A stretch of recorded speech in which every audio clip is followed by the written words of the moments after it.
side. We should read between the lines and we're on the right way to go. Head high, we're not alone. Oh, we are not out of luck. Running for my life. Feel the light. Running for my life.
The back and forth has got me so messed up.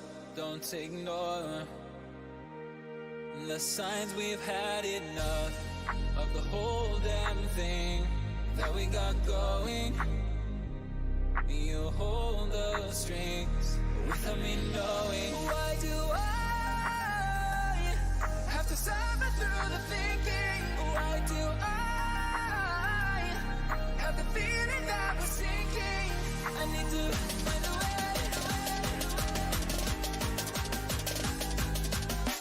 Find a way.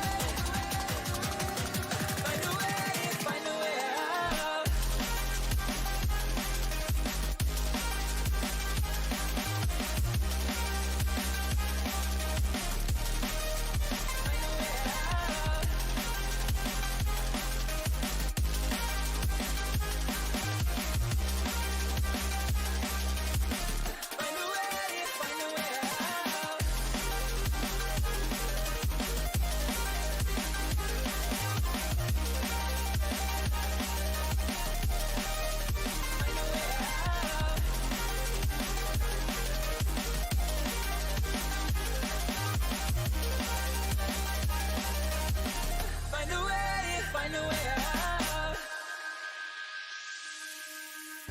What's all this for? It's got me turned around, but I can't ignore the feelings that I found in this whole damn thing that we got going. You hold the strings without me knowing. Why do I have to suffer through the thinking? Why do I have the feeling that we're sinking? I need to find a way.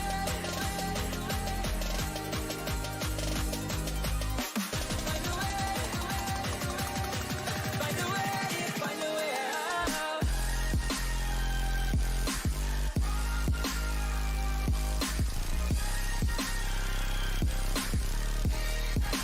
Find a way out. Find a way out.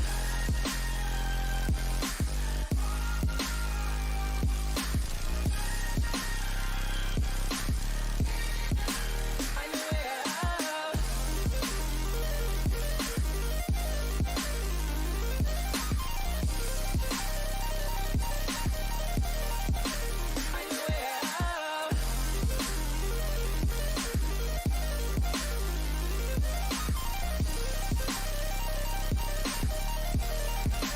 Find a way out. Was it all in vain?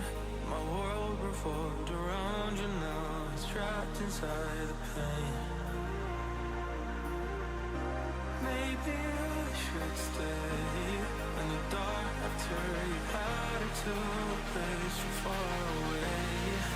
All those crazy thoughts are gone.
Say I'm good-hearted, but I'm just getting started. Got my eyes on the target.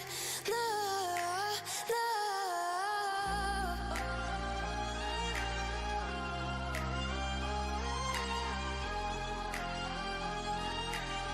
Till the battle's won, till kingdom come.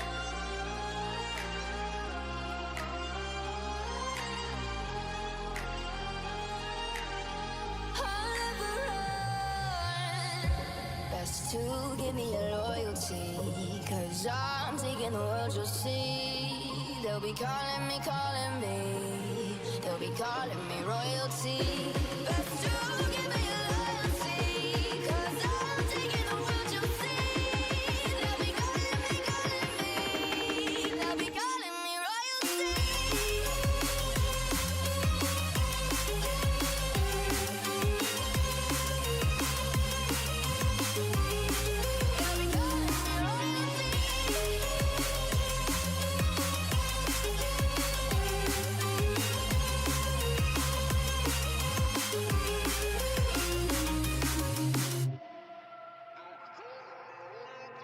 They say I'm dangerous 'cause I broke all the cages. No, I won't sit and take it.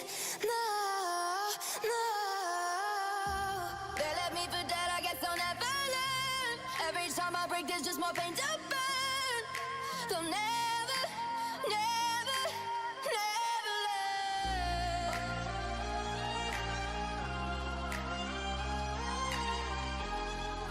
Hello, everyone. Welcome to the Splat World Series. This is the first event that we have in this massive circuit, and I'm so excited to bring this to you. My name is Magic 8-Ball, and my lovely co-commentator Siren is here as well. Hi. This is Global Gauntlet number 1, the first qualifier towards the first finals for this Global Gauntlet series of tournaments. So, Siren, explain to me a little bit how this is going to work out, right? We've got the 2 qualifiers and then a finals, and that's Global Gauntlet number 1. Yeah, so we have Global Gauntlet number 1 today. All these teams are going to be competing for a spot in that final Splat World Series. So they only have a couple chances to do this, so obviously we're going to try and make it count this weekend. A lot of strong contenders today, and a very interesting bracket at that. We were talking about the format earlier on, but these teams have to think very strategically against each other. They have very specific map rules that they have to go by, and so we're going to be seeing that when we hop into the first match here as well. However, the format today is going to be a simple double elimination. So if they lose twice, they're out. If they make it to the end, though, they're still going to be in the running. Right, and so we're going to be going up to about 3 qualifying matches, right? So 3 teams will make it out today. It is going to be splat zones only, and it is going to be, like you said, double elimination. The map rules are so interesting, though. Let me read this out for those who are unaware. So, first map, the first stage of the match is going to be randomly selected only after the higher seed team strikes 2 stages and the lower seed team strikes 2 stages. So there's going to be a lot of focus on preventing what your opponents want in that strategic lead up, right? And that's going to be such an interesting focus point. I think that's different from a lot of other tournaments. Yep. We're going to have a... that's what I find interesting about it as well, is that when you are in the higher seed, or if you won this, you kind of have a little bit more advantage to some degree. You get to select what goes out first, and then even after you win that first stage, if you do happen to win that, you get to select a couple more stages to strike. So you are really funneling things into the spot where you want them to be. Anyway, we'll get into looking at these teams here, Magic. I know you were interested in looking at Fred here. Any initial thoughts at looking at these rosters? So I think IPS and Kara have been mainstays, and that this is such an interesting combination of players, right? This is some of the old guard, right? IPS has been around for a long time. Kara's been around for a long time. I remember Kara coming up through the ranks initially, right? And then you've got Asta and Spec, who have been like very recent additions to that higher level echelon, right? Yeah. Okay, all right. We're looking at Never Back Down, Never What. We have Slim Shady here. I believe they have their name yet. Risu3K is what they are on Discord and other platforms as well. We have Toba Yaru, who's been around for a very, very long time.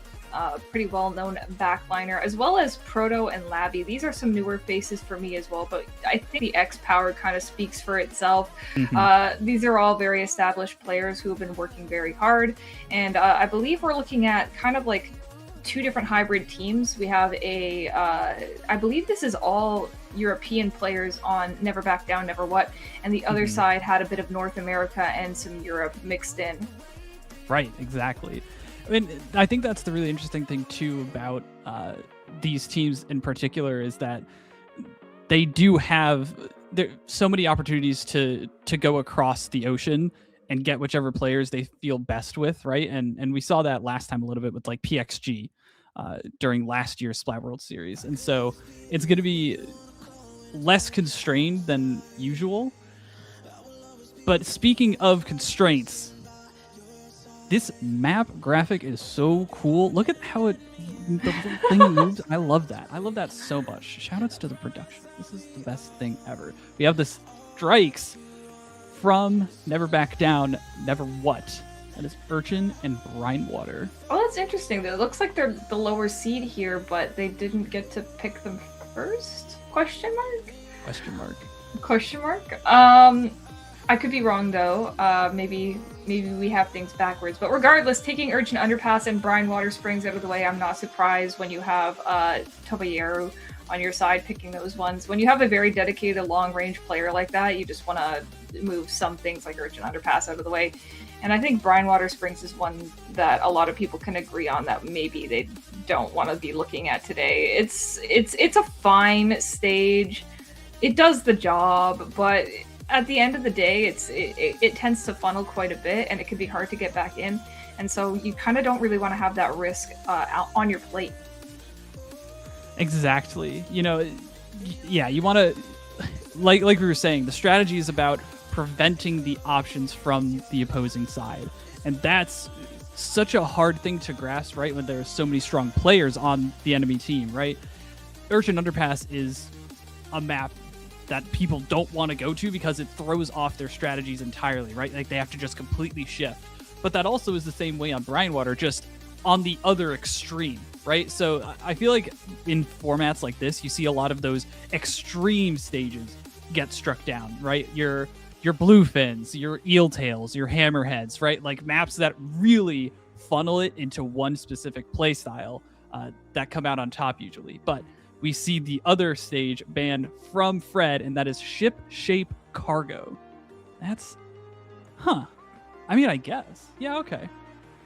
I totally understand it. They know who they're playing against here. Inkblot Art Academy, not a bad stage to roll into for either of these times. I think, I'm sorry, I'm just popping off on production here right now. Pack can be dangerous, beware strikes, booyah, and bombs. Use special weapons to claim the mid tower for vantage point. Walled off ramps on either side are useful for easy flanks and retake from the rightmost high ground. Bats. This is beautiful. I love that.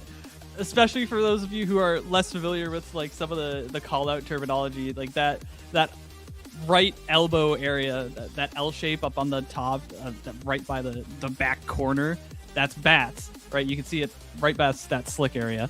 That's so fun. I love all of this.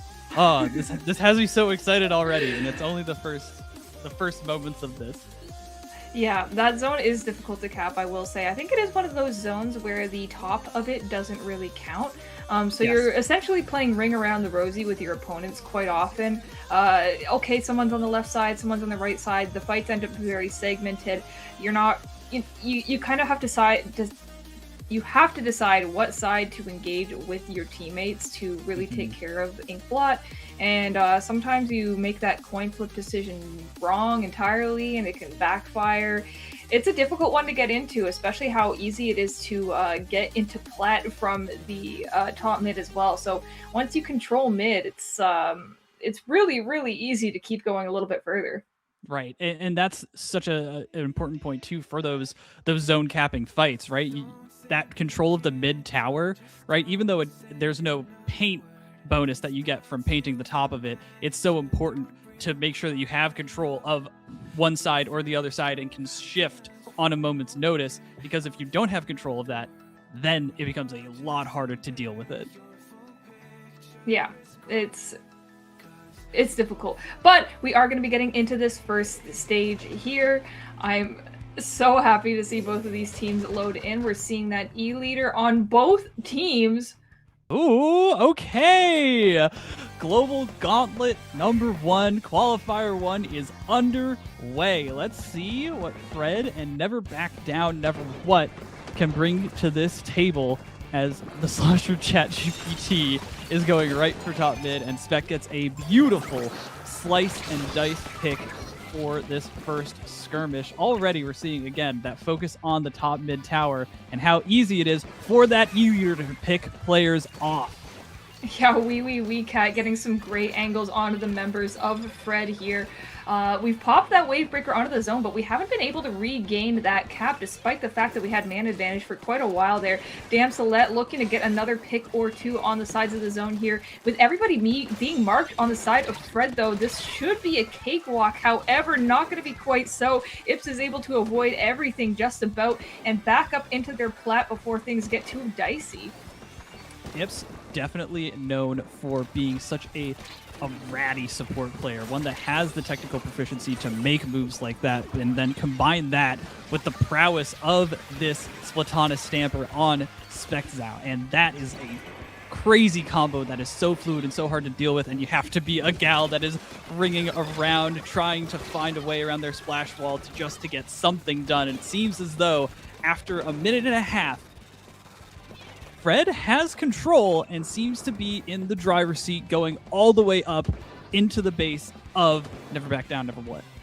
I love the cautious route that ChatGPT, our slosher player here, has been taking to try and get into the plat of Never Back Down, Never What. But it doesn't seem like it amounts to too much here, because Slim Shady is going to be able to take them out on the side there.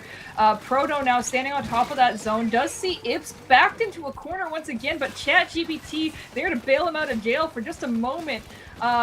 Once again, we're getting into a bit of a dicey fight here on one side of the zone. ChatGPT able to finish off two members on the side of Fred, and this should be a zone cap back into the favor of Fred. What was that try strike on? That was crazy. Just throwing it right down on the E-leader. That was completely suppressed. Proto doing a wonderful job at keeping the chances alive for Never Back Down, and so is Damselette. This Blaster has been going crazy, has been trying their best to constantly be fighting, and I think it's been paying off because they are getting consistent damage off whenever they need it. They just really need to be careful of Levy. Yeah, that's going to be the struggle for them.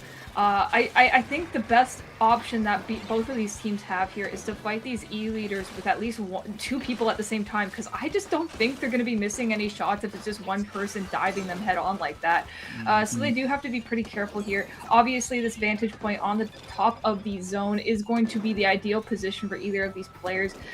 They have eyesight on each other. Wee cat standing in the bats area of Never Back Down, Never What's plat, but we're able to get some crucial snipes here into the plat. That's going to be three members down on the side of Never Back Down, Never What. This should be a cakewalk for the remainder of the game for the members of Fred here, but who knows, maybe somebody could sneak in here. Just a crucial pick or two can get them back into the zone. I was about to say Proto has that big bubbler, but Spec is able to shut down the mini at just the last moment, and that is curtains for this first game. Very nice job not letting one player with a little bit of an angle get back in and open things up. That is so key when you're playing at this level, is to understand just exactly what tools they potentially have at the ready and making sure that they are forced back. They cannot just make one hero play and get themselves right back into the match. Yeah, and no pun intended there. I think they were just about one spec away from capping, or at least neutralizing the zone and saving that game for what ended up being a knockout there. However, both of these teams now going to be in a bit of a weird position here. Fred now having to strike a couple more stages, so they do have that advantage. And now I do have to be curious on what they're going to go for here. I saw a couple of stages in that list that I personally would never want to see, but that might just be me being selfish. And one of those happens to be Lemuria. Okay, well, we're gonna get Flounder Heights out of the way. I don't even think people consider some of these weird stages like Lemuria. Right, really exactly. think that they would be there, but we think of the more obvious ones like Flounder Heights and Undertow, both double zone maps. Magic. Interesting. And I feel like too, there was, even with like Bluefin and Shipshape, like it's maps that are really like tough to cap are things that they're trying to like shut down. Maybe it's because they're running this blaster gal comp and they're really trying to focus on that, just being able to push them out and then cap a small zone, and that's the way that they're trying to focus their play. And so Fred wants to shut that down. Yeah, I think on that note with the blaster, perhaps they're also trying to avoid stages with a lot of open space to them, but it's not really something I associate with Undertow in particular. I really think of things like Sturgeon Shipyard, Museum is one of them that I really think of. Yeah. So I am a little bit surprised to see Undertow for that reason. However, Flounder Heights, I understand on every single day of the week. That is, it is such a big stage as well, and it takes a really long time to get back in if you get fully team wiped, which is probably not what you want to be seeing at this time. Although that Send Out Inc. algorithm is going to be working wonders for both of these teams. Mahi Mahi Resort, that's something I will play any day of the week. This is the pick coming through for yes. Never Back Down, Never What. Mahi Mahi is going to be good for those e-leader fights, right? And for getting that mini into position, right? This is one of their favorite stages. I think this is a great call. Yeah, I'm with you there. It's a great call. Both of these teams having a lot of space to work with here. Well, not too much before the first 60 ticks of the game. However, both of these E-leaders getting into their stereotypical position, trying to get the other one out of the way. We can see ChatGPT, that slosher player, trying to move through that zone. But it seems like with a quick cap from the members of Never Back Down, Never What, they're able to hold control of a majority of the stage here. Damselette getting a great first pick onto the second one. ChatGPT is down. It's just going to be that E-leader left on the side of Never Back Down, Never What, and they are backing up into their plat, trying to stay alive for a little bit longer here. Oh, great shutdown from Wee as well on Spec. That Splatana has been the really key definer for getting some of those really important plays and shutdowns. So Wee Cat making sure to keep Spec back. I think that this blaster is doing such a good job as well, making sure that these funneled choke points are just flooded with AoE explosions. And that's the splashdown coming through. Spec is not going to live that. There's only 17 ticks left. Ips tries to dive for the zone, but Slim Shady on this 96 has been doing wonderful. Already that's 2 down. And a quick 100-point push from Never Back Down, Never What, showing that they do have that dog in them, as the team name implies. Well, how does the team name imply that? Because they never back down. Because they got that dog in them. Because they're scrappy. They're fighting. They're always gonna be going ham. You know? I don't think I do know. I don't think I do. I think these are two separate worlds. I take never back down, never what, and then I got that dog in me over here, and it's not a Venn diagram. It's two circles that are very separate. We'll let the council decide on that one. Okay, sounds good. still, that was very entertaining and a very different story from what we saw in that Inkblot Art Academy game. And why do you think that went such a different way?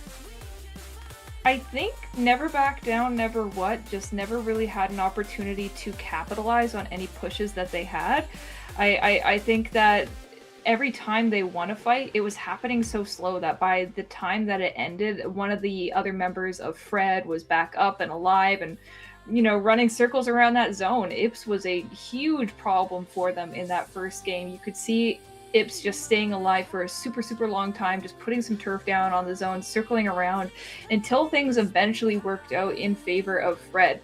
However, with that game, Never Back Down, Never What really lived up to their namesake. They won that initial fight, and from there it was just a steamroll. They were able to move forward. They were running up another plat. You saw that 96 Gal Deco popping that Kraken into their plat, forcing them into a position where they really can't do too much.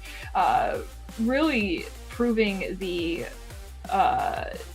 case usage for Kraken in a mode like zones, because it's not something people typically think of when you're talking about like the most paint reliant competitive mode in the game.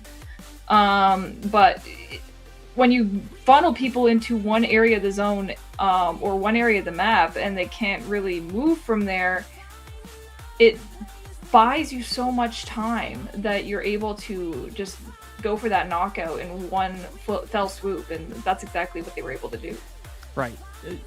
7 to 8 seconds of basically undeniable pressure is very hard to deal with on such a tight, closed corridors stage, and they knew exactly how to maneuver that, right? And I think that that's the big difference, right? Is that they felt so much more comfortable, in my opinion, right? Like they immediately, that the blaster was getting so many important picks, right? Immediately, it felt like Wee Cat had the upper hand in the slosher, in the E-liter fight.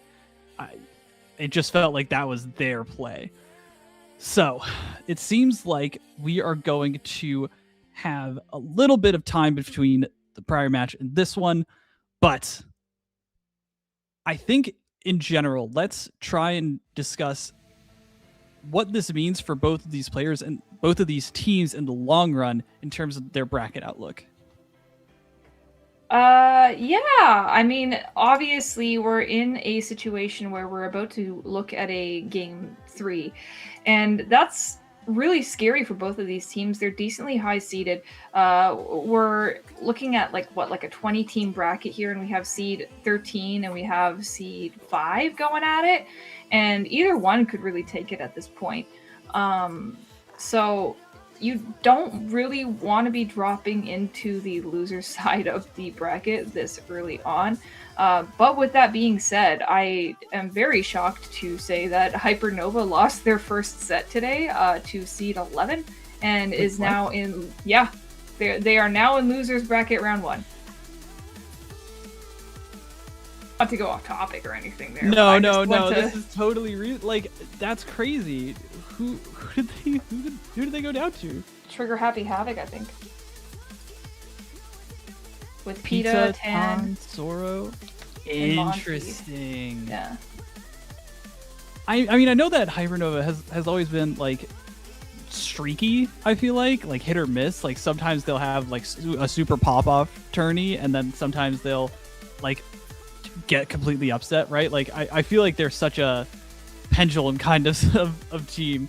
So it's not like super surprising, but it's definitely just like, okay, this is might be the Hypernova we have today. Okay, so it looks like we're going to be doing game 3. Pick and play the game. Just then pause after that. Okay, so I think we're going to be fixing the bracket after the set is done, the one that we're looking at. Okay. Things go. We're going to finish out this set. Things are going to be happening. We're going to play the game through, and then we're going to take a little bit of a break. But like we said, this is so important for the opportunities for these teams to qualify. They have one game left to make it through to the next round, And again, this is best of 3. I believe after this is when it starts getting to best of 5. And then we can... Or does it? Or am I crazy? I thought it was best of 4 after this. Let me take a look. I don't know, actually. It doesn't really say on the... Oh, best of 5. Yes. Yeah. Yes. Okay. I'm not crazy. I feel like a boomer on the Sendo website nowadays. I don't know if you can relate to that at all, but... No, like, I super relate to that. Where does my team so chat go on Sendo Ink? Or I want a queue. I'm like, where's my Battlefy? Where's my Start GG? Where can I roll for parts for my avatar? Has anyone Never seen back- Lick and Spoon? Now that's old times. That is the old times. I feel like the spirit of Cryptic Spoon will never die, and that is my hypothesis. We are going to be getting a stage pick from Fred, and based on what we were talking about, it seems like maybe something like Sturgeon, something like maybe even like Mincemeat could be interesting, or Manta Maria. I want to say they're going to pick one of the most stereotypical stages in the game. I'm going to say like Barnacle and Dime, maybe Robo Ramen. Oh, I called it! Oh, Wow, I called that it! was Oh, it's crazy. going to be Barnacle. That's like one of the last like really solid ones here still in the options. Mako Mart is also very, very up there, but I think it's coming down to preference more often than that. Like, where do you shop? Are you shopping at Barnacle and Dime? Or are you shopping at Mako Mart? I don't know. I think I'm feeling a little swank this weekend. I'm going to go to Barnacle. Now, the bands did not come through on the graphics, but the bands were Robo Ramen and Crab Leg. So, like you said, they were probably considering that Robo Ramen pick. And yeah, Crab Leg is also another one with those large open sight lines. But this one, too, you know, it is a little bit tighter than, say, Crab Leg or Robo, but there's definitely a lot of opportunity for Ips to be running around, dodging spots, like a lot of cover to play around. But then there's also a lot that the Slosher can do, right? That the Blaster can do, making sure to clear those slight ledges, right? The ranges are perfect. Yeah. I love all these little comments too on the screen right now. Flat, procedural map, easy lockout, difficult retake. It's all very true. Concepts of a flank route, easy, nice. I like the backhandedness of it a little bit. You know, there was an idea. Let's see if these teams have a backhand to show to the other. Try and get through this game 3, this first match of the tournament, round of 16, trying to make it through the winner's bracket. And we've got an immediate snipe from Fred, and this is already looking like they knew exactly what they were doing with this stage pick. Yeah, I love the quick run through to the zone. We have all of our men standing on top of it. Unfortunately, Spec gonna go down, is forced to go around that splash wall, but is unfortunately met by a shot from Damselet. Damselet once again trying to juggle Ips, who is once again playing the ratty special role all over that zone, getting some coverage all around.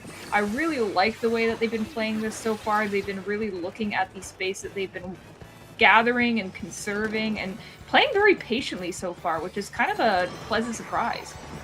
Very much so. It seems like they're really trying to just remove the options that Never Back Down, Never What has, and making sure that there's so much paint down that the 96 and the Blaster can't get through easily without everyone stepping up and creating a little bit of risk. However, they are starting to step up together. Good teamwork, good team play, and all in all, especially if that E-leader goes down, it's very much open season for that Blaster. Damselet unfortunately goes down, but not before taking a lot with them, and the penalty is gone for Never Back Down. Never would.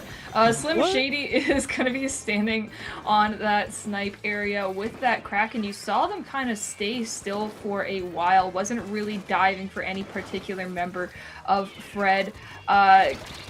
honestly understanding the position as a standing threat and saying, all right, if you move towards me, you are going to get splatted, so don't even try it. We are just going to hold space for a little bit longer, and there's nothing you can do about it. So we do see that lead change, switch back into the favor of Never Back Down, and Never, 20 seconds left on the zone, and that Kraken is making appearance once again, but this time going directly for the pick. Spec getting taken out, and that's going to be Imps out of the way too. That's 2 of their best painters. This is going to be huge. Never Back Down. They are down. They seemed like they were out of it after that first game, but they showed up. That was fantastic. Just immediately understanding that every time that Ips was going to run through and try and deal with Damslet, they just turned on that NZAP, and that is Fred, who was one of the players who one of the teams that we were really looking at to go pretty decently far already in the losers bracket. And that just shows you the caliber and the intensity that all of these matches in this bracket are going to bring. There were 6 teams a week ago in registered for this event, but now all of a sudden it is a bloodbath, I feel like. It really does feel like anyone's game thus far. And we were talking before this last game started here that Hypernova had been pushed down to the loser side of the bracket as well. So today is honestly just going to be full of a lot of surprises, it seems like so far. 2 upsets in the bracket happening so far from what shouldn't really be an upset in round 1. It's happening right off the bat. So these teams came to play. They're not here to mess around. It's going to be, I think, a pattern that we see constantly. Oh, for sure. For sure. It's going to be exactly so many other matches in this bracket already as well, right? Healthy Diet Food Groups Cheeseburger, right? I mean, it was an even one, right? But Healthy Diet Food Groups, they're here to play. That's exactly what we're seeing. I can't wait. I can't wait to see the higher level teams come through and show up against these teams, these dark horses that are trying to pull through. I think we're going to take a short break just for now while this bracket sorts itself out.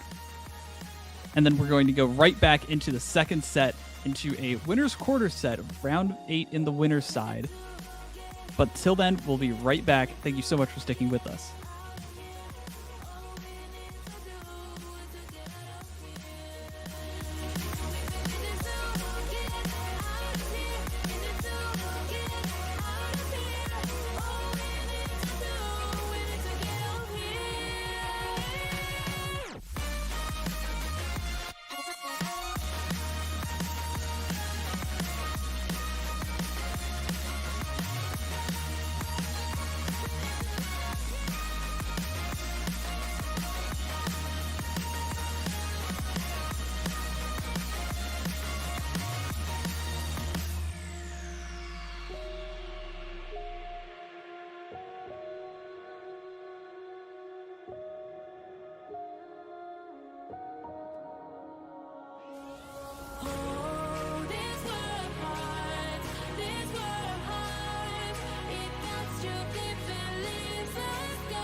wipe away my tears, so sincere. Turn gray skies to blue.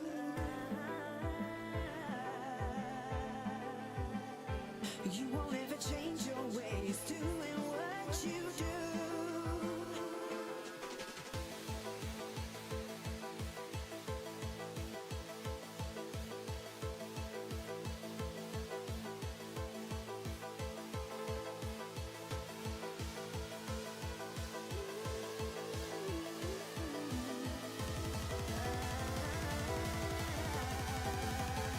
Well, you can keep on talking, talking.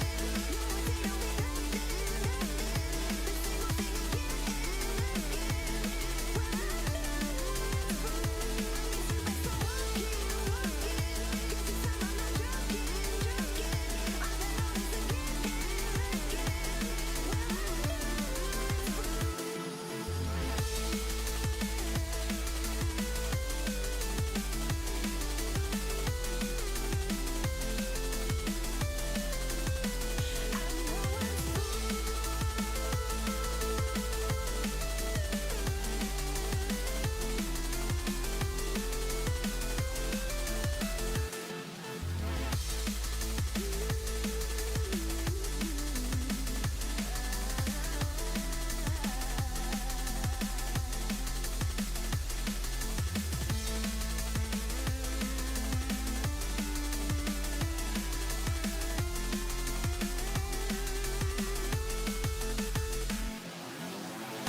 just falling over dreams.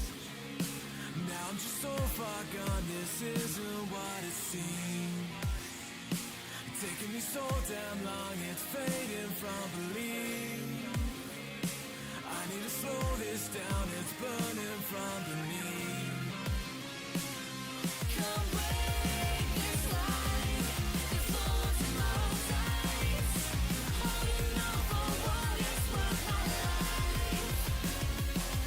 I know inside I'll make it up the void. Find my way to giants in the sky. Tonight it comes to life.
Take a moment right here, feeling like it's out gear.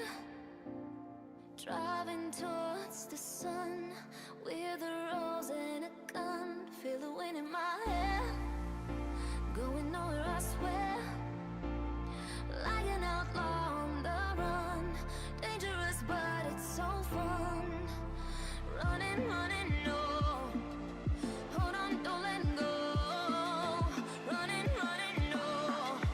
Keep running.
Told my boss that I'm done. Welcome back, everybody, to the Global Gauntlet first qualifier for the Splat World Series. We are moving into winners' quarters. This is the first best of 5 round set in the tournament. Magic, how are you doing? How were the snacks? The snacks were great. I think they turned me a little bit purple, but I am just holding my breath because I'm so excited for this upcoming set, this upcoming match. FTWin versus Healthy Diet Food Groups, 2 mainstays of the higher level competitive scene. And let's talk about this reincarnated FTWin. Yeah, well, looking at these rosters, not a lot of surprises here. We have Kyo-chan, Rafe, who I believe is Biscuit, Bins, which is Samakato, who I thought retired. I don't know if he's actually playing today. And then we have Bert or Bursty. What? Okay. And Noah, new leader, who is filling in as their charger today. That is a crazy high X power. I don't know really how much we need to say about this team. Magic, do you have any comments about FTWin? Because this is like, okay, if you've ever seen a Splatoon tournament before, maybe you should talk about it as if no one's ever heard of this team ever before. Right, exactly.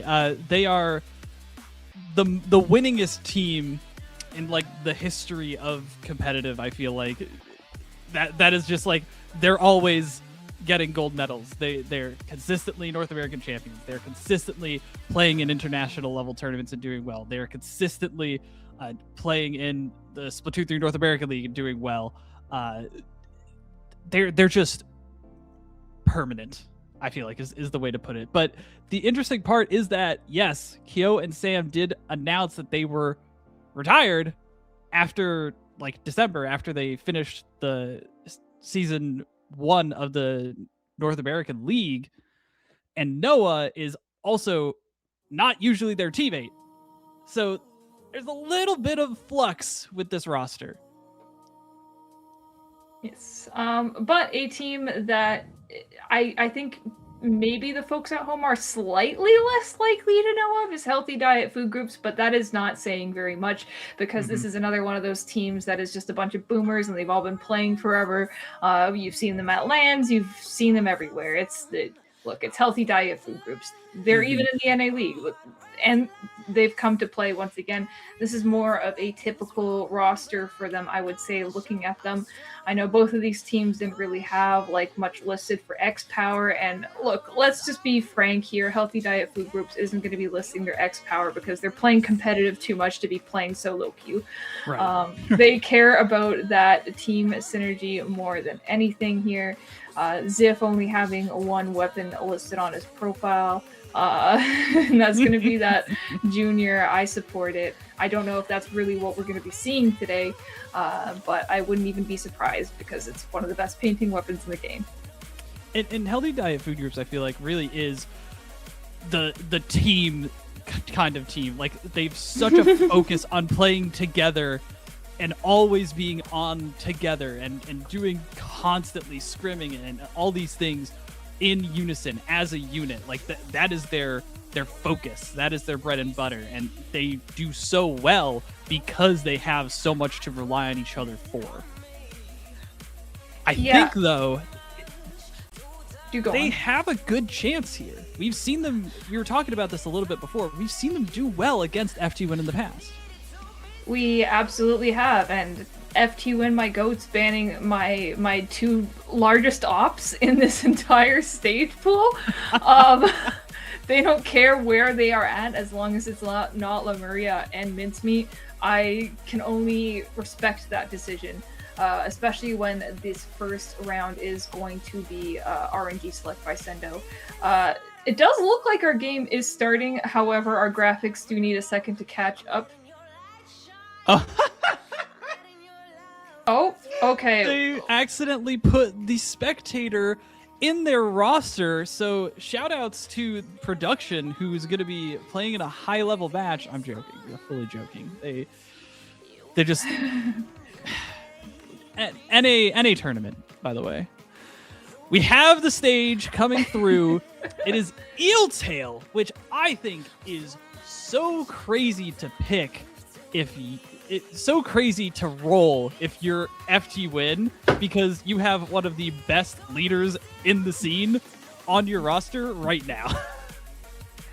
I suppose so. I honestly think that FTWin was just trying to clear these stages that they think are stinkers out of the map pool. And I'm gonna be totally honest with you, Magic. Like, while you might be excited to see like Eeltail Alley if you have a long range comp and a very strong long range comp, this stage is just kind of ugly. It's kind of ugly. It's like really hard to cap the zone. It's super wide. There's all these like random objects in it. Like somebody like moved out of their apartment and didn't feel like moving their couch with them. They were like, whatever, I'll buy a new one at the new place, and then just left it in the zone. And like that's literally what this stage is. It's kind of gross. It's weirdly wide for a long map. It's what ship shape is. Like Eeltail wants to be what ship shape is right now. That's what it is. And yeah, like I'm not saying they're like frothing at the mouth right now. I'm sure it's just like all right, at least we have the leader, right? But on the other side, Healthy Diet Food Groups has to be like, all right, how are we going to deal with this? And I'm so curious to see what they come up with. Here we go into the match. Let's get Healthy Diet Food Groups versus FTWin in Global Gauntlet #1 winners quarters.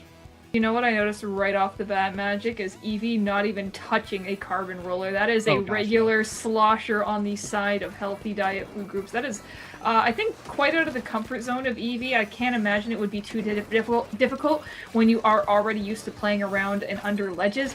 However, it's definitely a little bit different from what they typically go for. And somebody just exploded, and I have no idea how they did. I have no idea either. I mean, it looks like that was you taking the pick on Stan, but I don't know how they even knew that that player was there. That was bizarre and bonkers. Kyo on a tri-slosher, which I think is also an interesting little pick here, right? Very much not a common cooler option that we see, but definitely one that Kyo likes to bust out every once in a while. The roller as well. Like, there's so many interesting picks here that we could talk about, but we also do have to talk about how Kyo is just going crazy already. Aura farming these foes, and already we see them back into the base area of Healthy Diet Food Groups. Now, I do find it interesting that FTWin has kind of decided to set up camp like right in front of the zone, and only Kyo is the outlier, just moving up and getting into their faces for Healthy Diet Food Groups. Actually does end up jumping out, is probably going to jump right back into Drone, getting a snipe onto Blop, which is going to be rough because that is going to be their longer range player on this stage, and it does leave Drone in a position here where they can just kind of stand around in front of the zone. That is going to be, I didn't even notice the timer going down there, to be honest with you. I was just so focused and entranced by this hold that FTWin had. But they are able to get that knockout relatively easily, I would say. Oh yeah, not a doubt in my mind that they were not at all worried, right? They have to play well, right? But FTWin is the embodiment of confidence. Mm-hmm. Think about Kyo. Think about Kyo's comms. It's just always very, I don't want to say arrogant, but definitely very high self-esteem. I would agree with you there. You know, Magic, you and I mentally were in a different place than the members of Healthy Diet Food Groups before this set started, because we were interested in seeing how close this would be, and meanwhile they were in chat saying that this would be a public humiliation ritual when they found out that they got selected for this. I just want you to know, I know you're not listening to this, but I still believe in you. The world's your oyster here, and surely the next stage can't be as bad for you as the first one, right? Right. You have something that might be more in your wheelhouse, and I think maybe something where perhaps Eevee feels more comfortable playing their main weapon, and maybe something where Junior's bubble is going to be less likely to become the world's teeniest, tiniest bubble like it is on Eeltail Alley.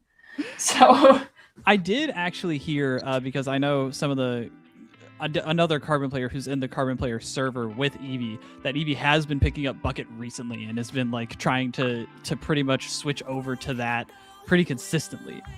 It seems like a lot of the Carbon believers are slowly falling off, which is unfortunate, right? But yeah, I think we're going to be seeing a decent amount of Bucket out of Eevee today, just based on the Scrumbucks. The stage finally coming through for Healthy Diet. They're picking Museum, which, again, to me, is a very good E-Leader map. I think I'm in the same place as you. I'm equally perplexed as to Yeah. this decision, especially when you're dealing with a team that just locked you into your spawn basically in that first game. This is probably one of my least favorite stages to play on, just due to the fact that once you drop into mid, the only way to organically get back out of mid is by climbing the middle of it and then jumping back from there with a 50-50 shot of getting it right. Running the same comp as FTWin, and they're doing this wild, almost double backline setup, right? Where we're seeing the two very aggro front lines, and then we've got this heavy that's acting as this very paint heavy, very powerful, scoping out, supportive prowess that can just shut places down, and then the E-Leader that can play off of that heavy paint, off of the long range, and off of this super aggro positioning that is just keeping everyone back and is getting picks all the meanwhile. Kyo in a very nice sharking situation, gonna get taken down by the combo of Eevee and Lop, and this is, Siren, a good first step for Healthy Diet food groups. No! You could see the vision that Eevee had jumping that ledge there, probably just not knowing that Azalea was waiting for that exact scenario to occur, just to flop with that vertical hit on the roller. So, look, we did get a cap. We bought ourselves some more time. We capped against FTWin. We got a couple of members down, and we did clear that E-Leader. We have that zone back into our control. Not a lot of penalty to deal with here, but now Bursty going to be pushed into this corner, dancing around these chumps, and is now forced to look in two different directions. All right, the zone's being kept, but also I can see two people running at me from two different directions. Right, Zip and Eevee just doing a great job at being all the way up in FTWin's grill. Like, the Slosher battle once again goes to Eevee, and all of a sudden, this is a much different scenario. We do see Azalea on the flank, able to get a bubble, but forced to jump out. Stan has been taking such a good defensive angle and keeping Blop safe from these flanks. Unfortunately, Percy decided to join Azalea on the flank, and suddenly the entire map is like flipped on its head. Where are all these players coming from, and why is Bursty in the LD Diet Food Group side of the zone continuing to get this paint down? I didn't even notice that was that side of the stage. It seems like Stan and Bursty have swapped spots, but I feel like Stan makes more sense being here than Bursty does over there. It's definitely a little bit of a weird thing. This zone definitely looks like it should have been capped quite some time ago. However, we're back in the running. Bursty going to be side hopping once again over to that cooler that Kyo popped a second ago. Drone popping a wave breaker here underneath. Does know that somebody was lurking underneath their plat. My goodness, there is a lot of super jumps happening back and forth. I don't know how much time these players are spending on the ground at this point anymore, Magic. Do you have any thoughts? I think they're definitely super focused on repositioning, and this is such a high-level concept, a high-level flow of gameplay, and I think that this is what Healthy Diet Food Groups was going for when they chose this, and now suddenly I'm a believer. They wanted to try and just force them to overcommit. Blob getting an insane shot on, again, the overcommitment of the players of FTWin. We've got Zip in the zone who takes out Bursty and is able to stop the zone right after the penalty gets dropped, and Zip has the bubble, is trying to fight in it, and bought enough time for Eevee to get back to the zone and paint, and they capped it, and there's back to penalty. There's only 90 seconds left in this game, Siren. That is like my favorite thing ever to do with a junior. You just pop a bubble and you cause havoc and you cause chaos and you pop it in the weirdest place ever. And it's kind of the same purpose that Kraken serves a lot of the time, where you're like, all right, look at me, you can't look away, deal with me now, or face the consequences. And that's exactly what Zip was able to do there on that far side. But unfortunately for them, that penalty very low on the side of FTWin. That is going to be Blop going down on that bow, and this is likely going to be a lead swap here in favor of FTWin. Bursty now getting on top of the zone. Kyo was taken out a moment ago. We didn't quite see that on screen. The leader going down as well, but Kyo is getting back in here. It's going to be a 2v3 on the zone. We might be able to cap this again. Stan trying to slush out Bursty. Eevee trying to do a little bit of a bonus. They're trying to do the same situation that Azalea did to them, and Eevee succeeds. They get the pick on the very key frontline player. Kyo is getting back to this corner. There's so many bombs. Kyo is able to find Eevee out of all of it, but Stan was up in the base of FTWin. Azalea and Stan, the only ones left in the zone. You and Blop finally coming back to assist their frontliners. There's a bubble, and there's paint on the zone for FTWin. Trying to get back is Eevee and the rest of the players of Healthy Diet. Kyo is up forward and is able to get down their main painter, but there's still too much yellow on the zone, but that's not enough to get the cap and reset the timer for overtime. Kyo picking off Ziff at the perfect moment to shut it down and keep their win condition and getting the W after a crazy back and forth. Wow. Look, I'm still gonna be a believer at this point. I'm gonna say, look, this is where we start reverse sweeping. If the first game was really in favor of FTWin, the second game was a lot closer for Healthy Diet Food Groups. That means if we continue on the linear scale, that third game surely must be a win for Healthy Diet Food Groups, right? Right? I mean, definitely, right? Like, I might be hoping. But these are players that do much better when they have information, right? Like, I feel like they have a good mindset of like, okay, always improve, always be learning, always try and up their strategy. And you could see, like, it was a very distinct change going into that second game. And already, like, they were causing so many problems for FTWin, right? Getting constant picks on their backliners that were just slightly out of position and they were able to flank on. Getting Kyo, like, finally getting the Kyo shut down with plays between Eevee and Stan. And now we're going to see just what the stages FTWin bans and Healthy Diet Food Groups picks to see if they can't get one more shot.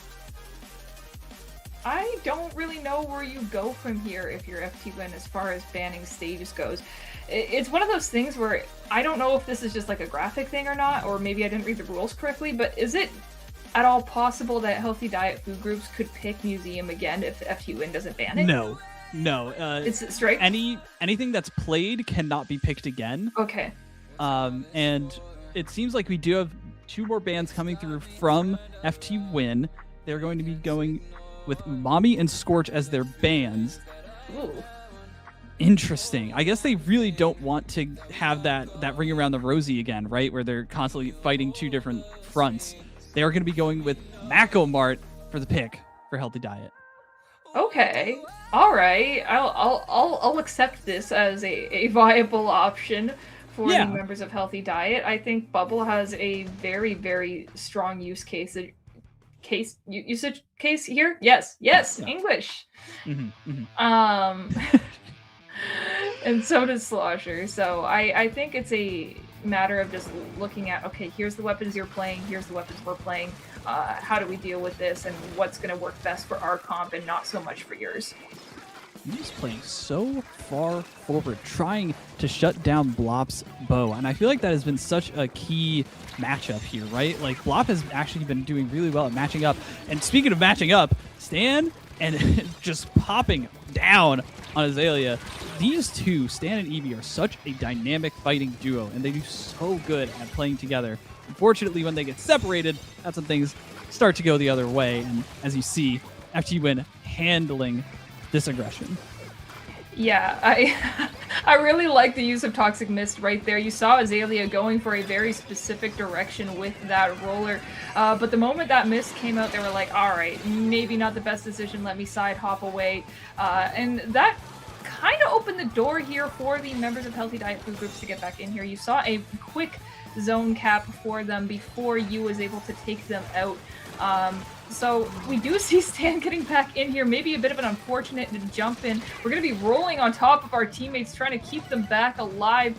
And it does look like that works out decently fine for now. However, they're going to have to make a better valiant effort the next time they get back into the zone here, because it looks like we've just burnt 2 specials and they kind of didn't give us any payoff whatsoever. No, they tried to do the same thing, right? Like that Ziff play on Museum, right? Stan was trying to just get everyone to focus on the backfield, but I think FTWin wisened up to it a little bit. They've seen that play before, and they were able to do something about it. Finally, we're seeing the special explosion from Healthy Diet Food Groups that we expect to see, focusing all of their efforts onto this zone and definitely taking it out. Only getting 1 player, but that was a plenty of paint and forcing a massive reposition on FTWin. There's still going to be a lot of specials up, and they have plenty of chance to get the aggression, but not if Kyo goes down to Stan.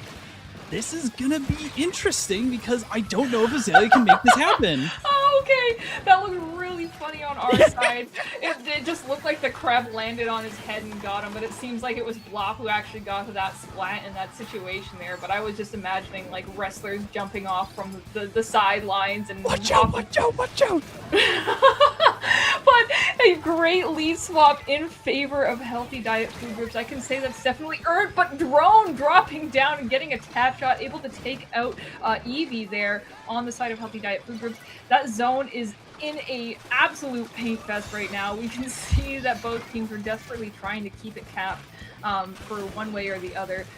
FTWin getting that cap back on the zone, but we see that in the crossfire, Kyo did get taken out, so there is opportunities for Healthy Diet Food Groups.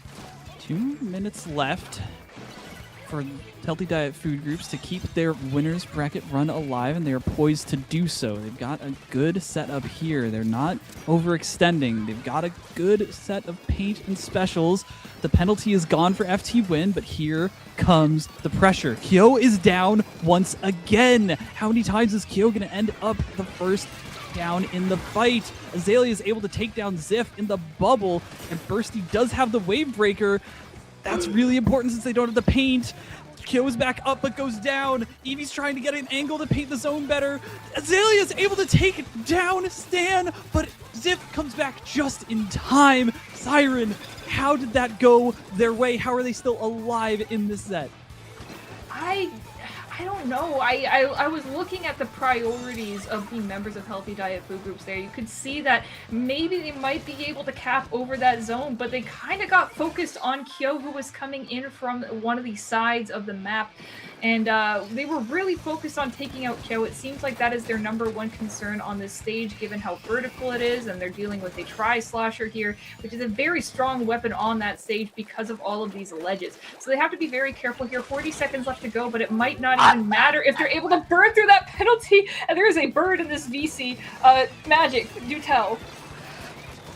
You saw Stan go for that play earlier and didn't get the pick, right? Like that was the second time that Stan tried to get that shark on you, and you saw it coming both times but didn't play it correctly the first time, and then this time knew exactly how to take it out. That was so perfect. That's something that you see like at like mid levels of play, like, oh, we caught the flanker, but like there's actually so many more levels to what just happened right there. And FTWin getting a clean 30.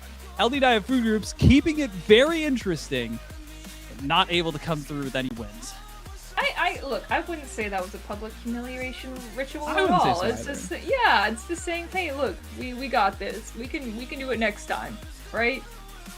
Right? Oh yeah. Let's be optimists about this. Yeah, again, not that we were expecting FTWin to not show up, but we were just curious to see what kind of form they would be in, and they're definitely showing that they have very, very solid play here today. I'm sorry, I'm going off topic. I just love the sound you made when near the No, end I of know. That comment was great. I did sound like a bird. there. You're gonna make me go Anyway. red in the face. a very good effort from Healthy Diet Food Groups. I'm looking at this bracket, and it seems like they are waiting for the winner of the match between Fred and Stellaris. So that, okay. yeah, everything goes back and circles together, I suppose. We have the return of Fred.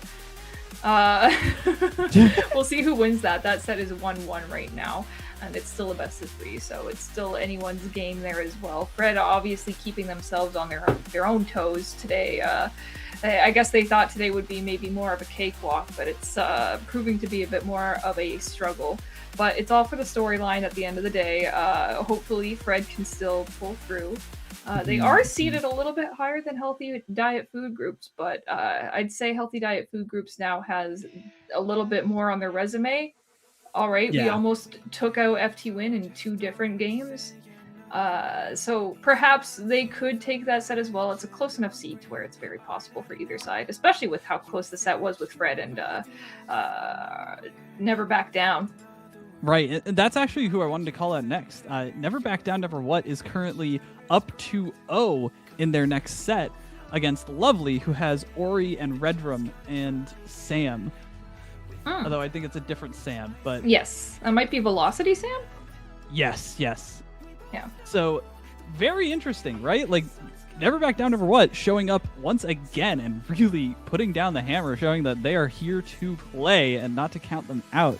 Already, again, everyone is here to bring their best. And I love that we're seeing this team that has players that people have seen around for so long, but are finally getting their time in the limelight. I am totally with you there, and this is my favorite thing about commentating these sets on weekends, is getting to see all these European teams and all these European players coming together with North America as well. I don't know. I think you could almost call this the greater good after the last Splat World Series. We're coming together. We're trying to make these hybrid teams that have the capability to take out Japan. And we don't want to go through the same thing that we went last time. And definitely, you felt some, I guess, overall shame from the Western side of the community after that last event, all over social media, being like, why can't we do this? What's different between us? So I'd be curious to hear your thoughts on that and going into this event today. I feel like there is so often like a collective, like, not like pride in your region, but just like a coming together to try and solve issues, right? To compare, right? There's always like a social need to compare at the end of the day, right? Like, that's why we compete. We want to see who is better than the others. And that can happen on the region scale. And we see that so often. Remember the Crown back in like 2019, EU versus NA? Like, this is just such a long-standing thing in esports in general, is that we see people want to be the best region. That way people have to focus on them and their tournaments and all of that, right? And so whenever these region v region efforts come up, there is a collective like, okay, let's come together so that we can support that process, right? That trying to be the best that everyone can be. And it's so interesting, right? And yeah, like, when they just couldn't figure anything out, there was shame, there was like frustration, just because like it doesn't make sense.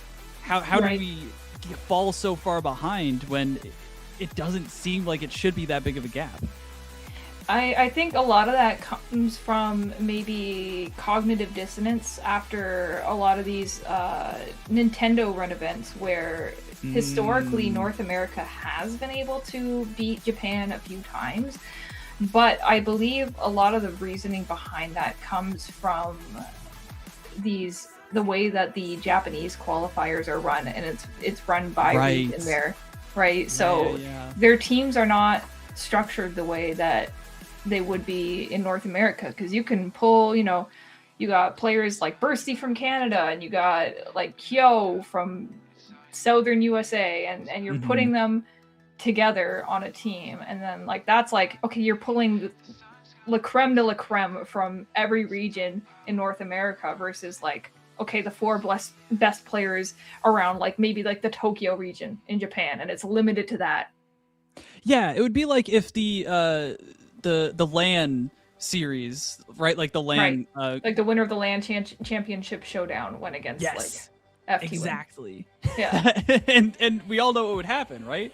So yeah, that is such a good point, right? Like it's just such a different world when they can actually pick out their best too. Yeah.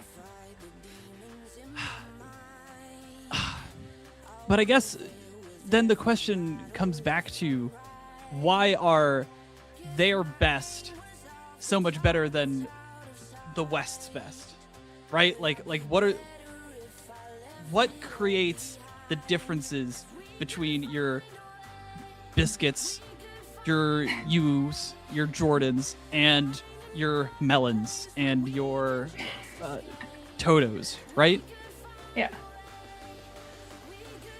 And nobody has found the answer. And I guess that's the entire reason we're doing this, right?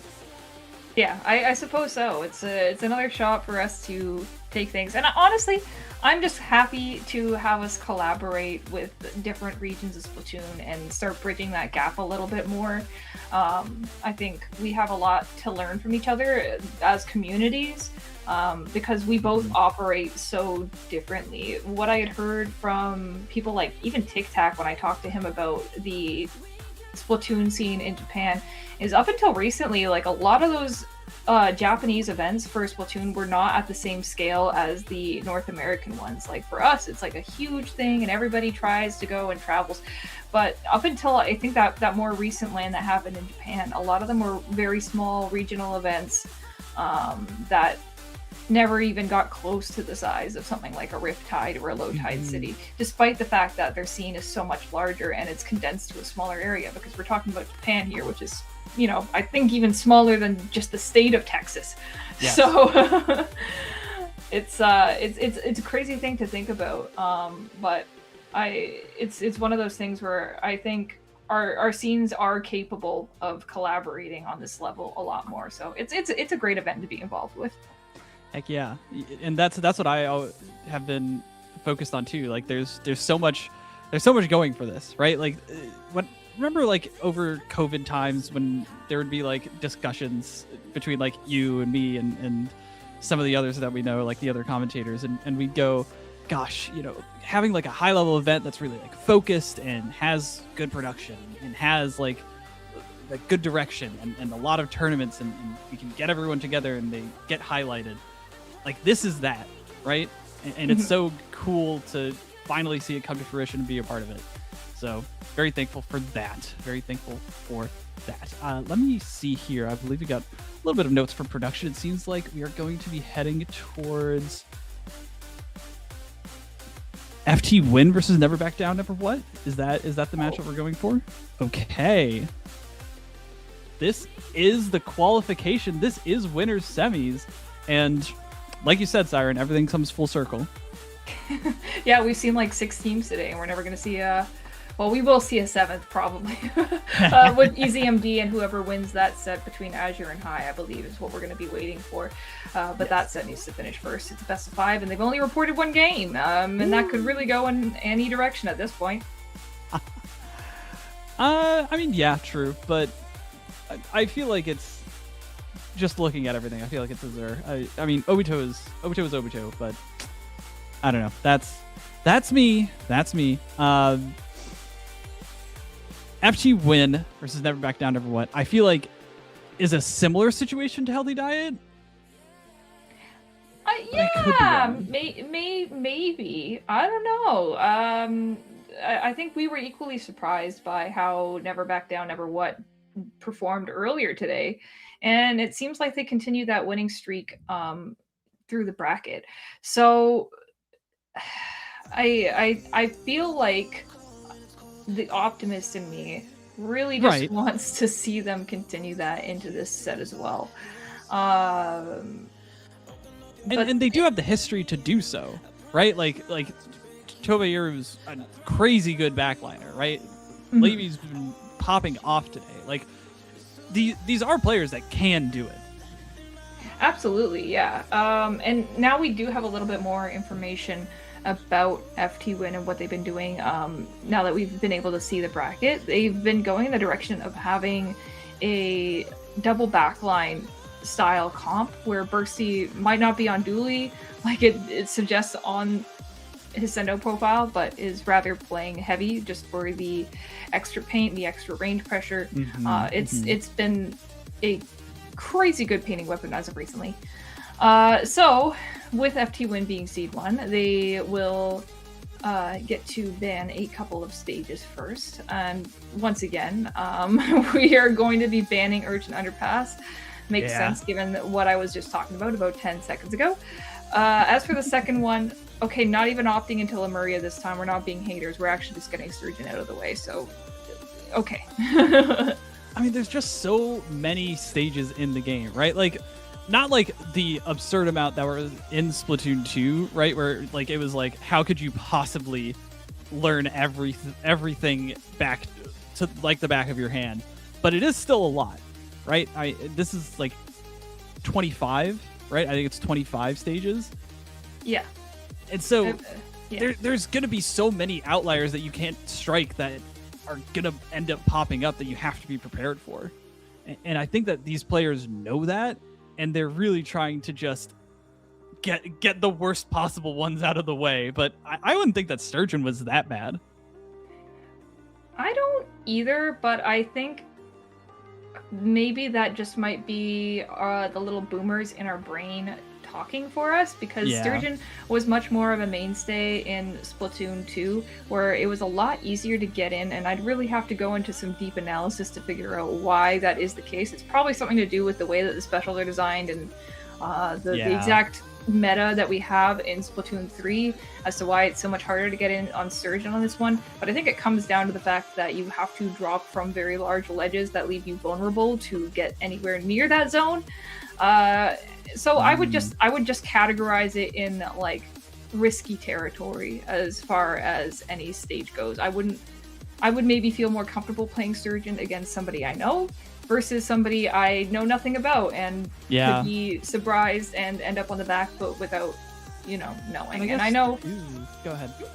I know for a fact that FTWin focuses a lot on their entries, but sometimes they do struggle with it a little bit, and it can be a little bit hard if they lose that first fight, given that they have like a double backline thing going on right now. So they really rely on that, and it might just be very difficult if they go to Sturgeon first. And I guess in Splatoon 2, right, like you had armor that made those huge committal drops a lot less,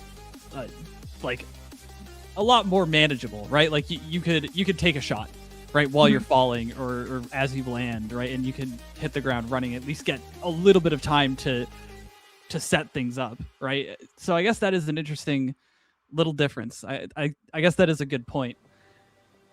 Yeah. I love thinking back to Splatoon 2 and just realizing how much armor made a humongous difference in how the things played. Oh yeah, and more invincibility specials when you think about it, because we had Kraken and we had Baller instead of Big Bubbler. The Baller moves with you. That Bubbler, you pop it, and now that's where you are. Right. Yeah. Yeah. So I could be forgetting something. I'm probably this. I don't know. Like, what are you gonna do? Throw chumps at the zone? What are you gonna do? Yeah. Everyone's saying like, "Oh, chumps are good. Chumps are good. Chumps are good." I don't. Are chumps that good? I can't get on the chump bandwagon. I'm not gonna. I can't either. I can't. It doesn't make sense to me. There's so little pressure that it actually puts on. You know when it's bad when like just throwing a wave breaker on the ground can just right destroy all of it. It's silly. Like, they're so little like yeah, like they have so little health. I'm purple again. Really? Did you have to call it out? He had the gum from Willy Wonka's chocolate factory. I'm gonna turn into a blueberry. Yeah. Oh gosh. Oh well. You're just purple now. Just accept your fate. Why should we accept our fates? Do you want me to get philosophical on the broadcast right now? I mean, what are we doing? What? We're banning Mako. Alright, well, clearly Never What? Back Down, Never What was watching that last game waiting for this one to start, and they were like, alright, Kyo's on Tri-Slosher, let's just not even open that door. Yeah, that makes sense. Like, Tri-Slosher Roller is probably atrocious to deal with if you're playing, like, Blaster 52. Yeah, that makes sense. Right? Yeah. Because, like, one misstep outside of your wall or, like, one misstep with the Blaster, like, one missed shot that didn't go anywhere and you're caught. So that makes sense. And Inkblot Art Academy rolled again. They lost to Fred here, I think. Yes, exactly. Oh, well, that's gotta be a little traumatizing, but maybe Right, they learned exactly. something from it. It sucks, right? When you get like these random rolls that you know are just gonna come back to haunt you, right? Like that's a little bit of a mental boom. We'll have to see if Never Back Down, Never What can maintain their composure against, again, one of the winningest teams of all time. This is the qualification to Global Gauntlet 1 finals. Let's see who comes out on top. Yes. All right. Perfect. Well, the comp from FTWin has changed a little bit here. Azalea switching from that roller over to the Luna Neo. Love the fizzies. Not too sure how I feel about this going into a comp where the blaster is just a slightly longer range, but we'll see how that works out for them. Now we are seeing Never Back Down, Never What popping a mini Splatling into their comp as well. No, I think they had that last time they played on Inkblot. Yeah, Proto was on this mini Zinc, and it seems to be going pretty well. They've got good control over the zone. These mists are really shutting down the opportunities for Kyo and for the blaster. Azalea is doing a good job, though, at least of trying to to make a case for Luna. These fizzies are definitely very important for this hold as well, right? You being the furthest one up doesn't seem like it should be correct, but it makes sense. They're so far back. They have to play so distant when they have to play up against a very, very heavy AoE, Tri-Slosher, Fizzy Bomb spam, Luna. FTWin is going to get the lead swap, but seems like a pretty even Stevens game right now. Yeah, it's very close so far. Proto getting a couple really great picks in their plat. Almost had the jump on them from Kyo. However, able to stay alive and on top of that very well. Slim Shady having to move around this zone there. Almost gets taken out by Azalea here. Honestly, if I'm being real, I would be a little bit more cautious if I'm the members of Never Back Down, Never What, because of the way that FTWin has been playing so far. I think they really need to use their distance as their advantage for a little bit before they get back into the zone there and start taking these little fights on the sides. Just because FTWin has really painted up these walls, they've covered the sides, they can really take this fight at any angle they wish to do so. And you can see that from the way that Bursty is playing right now, is on the lower ground there, and everyone really has an angle locked down on the side of FTWin. So until Never Back Down takes control of one area of the map, I don't think they can be making these kinds of dives. Right, exactly. The classic Inkblot, we're just going to back away from the zone, let you take it, burst all of your specials, and then you have nothing left for the next, like, 30, 40 seconds, and you're screwed trying to get back from plat. Luckily, they do take down Yu, who is playing super aggressive, is what I've noticed. I have so much to comment on with that. But even still, Bercy's able to come back. Azalea's doing great with these fizzies to entry in and just take picks. FTWin is doing a wonderful job of doing this weird defensive style play where they're just locking things down and having you be the one trying to put on a lot of the forward aggression. It's so interesting. Yeah, I'm with you there. FTWin has really locked down these sides of the map. You can see Kyo really has like a laundry list and a specific priority of who he wants to go after. You saw in that last fight there that Kyo could see somebody behind him, but decided, all right, I'm just going to ignore that entirely, let my teammates handle it. I have a lot of trust in them. I'm going to run forward and try and take care of whoever is standing in the plat of never back down, never what, because once we have control of their plat, we can easily collapse from that angle as well. Collapsing they do right onto Wee Cat. Either that was definitely, again, pushed up super far forward, trying to get a unique angle to snipe the other back line. FTWin, no penalty. 20 ticks left. There's some specials coming through, or never back down, but it doesn't seem like they have anything at the ready, and this timer is ticking down. They need one more special, just something, but Kyo is just going to block the drop with the wide shots of the Tri-Slosher, and though it was looking good for a little while, never back down, never what, falls on Inkblot Art Academy once again. Poor Never Back Down, Never What, getting forced to play Inkblot Art Academy in Game 1 once again. So, look, it's unfortunate for them, but they can look back and say, all right, maybe it's just a rough stage for us today. We'll get him next time. We'll see what we can pick from. FTWin is now in a position where they're able to cross off another couple maps, which to some degree could give them an advantage, but I think this pool size is large enough to where even if they pick certain things, there's still going to be alternatives that Never Back Down, Never What are going to find enticing to select. Exactly. There's never an option. There's never not an option, right? With the diversity of stages in the game. So they'll always find some kind of angle to run with. I think too, like you said, it's unfortunate, but I think that they really were not expecting FTWin's comp for that, right? I mean, who expects a Luna Neo to pop up out of just simply nowhere and start hammering all of your echolocators and your bubbles and like spamming fizzies and completely like blocking these super wide drops, right? Like adjusting to that in the moment is honestly pretty hard, if you ask me. Yeah, I'm not sure how you feel about it. I think it's incredibly difficult, especially when you're in the heat of a tournament. You are focusing on what's in front of your face directly as far as your opponents go. It's hard for you to project, okay, well, we're focusing on this stage and we're focusing on how to win this specific set so we can proceed on to winner's semis or winner's quarters. But we can't really think about who our opponents are going to be later until we actually get to that point, because we're, there's no use until we actually beat what's in front of us.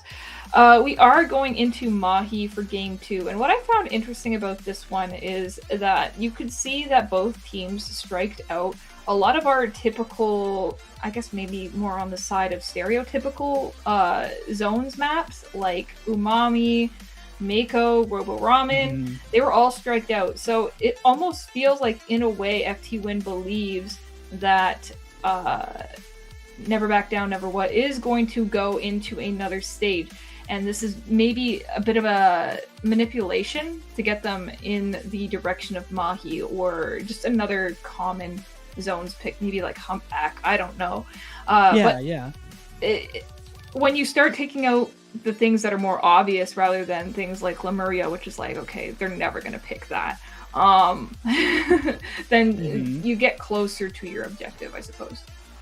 Right, and you have to think, like, do they have a specific game plan for something they might do on Mahi Mahi to specifically counter what they saw the first time, right? Because FTWin maybe knows that this is what Never Back Down counterpicked during that first set, right? So maybe this is just a massive mind game from FTWin, and maybe they're just really trying to shut down the potential like hyper offensive stages that Never Back Down might be able to take advantage of. This is game 2. Let's see if FTWin can get another clean 30, or if Never Back Down is going to put something on the board. Something I find interesting, and I suppose this is maybe more of a symptom of being a backline player rather than like a specific strategy of the comp, is that both Bursty and you are running Object Shredder instead of anything like Stealth or a different ability on their shoes, which is interesting. They because they are facing against a bubble, I believe. But I don't know what the other use case is going to be for zones specifically with that Object Shredder. It is interesting. I mean, maybe like they're thinking there's going to be other echoes out, right? That they also might be able to help shred or something along those lines. I do just want to just throw this one out there. We are seeing Never Back Down in control of this, and right as I say that, he get taken out. There's only Slim Shady and you left on this. But no, not going to be able to do so. That's going to be FTWin at least flipping things. Not going to be able to get a lockout off of this, but Never Back Down seems like they are at least a little bit more comfortable, but they really have to be careful of clumping up like that because Azalea could run in at any moment. I think all in all, what you were saying, like, it is so interesting, right? With how they're choosing to play this weird style, right? Like, it's so different from most of the things that we've seen over the years, right? It's very atypical. A lot of players have been used to seeing pens nonstop in zones, but now we're seeing a lot more diversity in our comps. We're seeing the return of E-Leader and honestly the return of Dynamo in a lot of these stages, which is like, okay, what year am I in? Am I in 2015 or 2026? I don't know. It's very like Splatoon 1-esque, which I'm sure is very exciting for these players like Kyo, who have been around for ages. But once again, it's just going to be two members left up on the side of Never Back Down and Never What. Unfortunately, that Kraken is not going to quite give them the payoff that they saw in the matchup against Fred. They were able to successfully ignore it for long enough to hold that zone down to a knockout. I know we didn't really cover too much of the direct action happening in that game there. Yeah, there wasn't a ton to really talk about. I mean, it felt like it was a good start for Never Back Down, right? Like they had enough paint, but it also felt like they never had solid control in that first skirmish. It felt like there was a lot of trades. It felt like there was, paint flying back and forth, and that they were just like jockeying for position rather than like solidifying anything.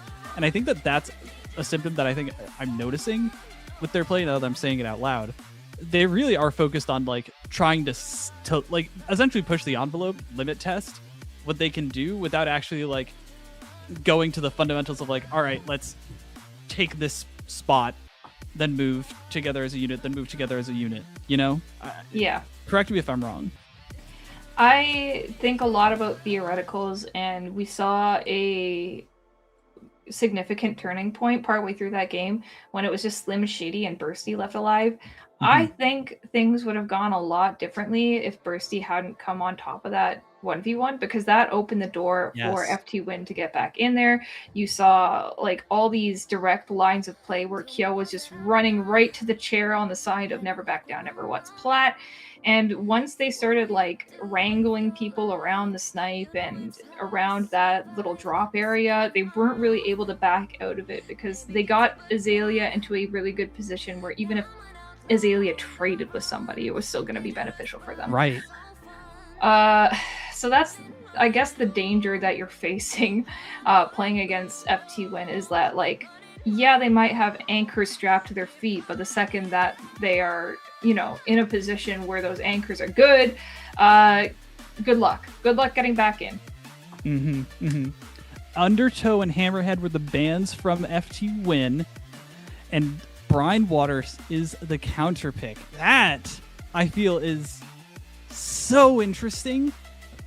And I think it makes sense, though, right? Like, this is going to be really good for, like, Kraken, right? This is going to be really good for Blaster, in my opinion, right? Like this is very much like how they're going to be trying to move forward, right? They're going to have those splash downs. They're going to be able to pick people off from those few hiding spots, and they're going to be able to just really take over the stage with their specified controls.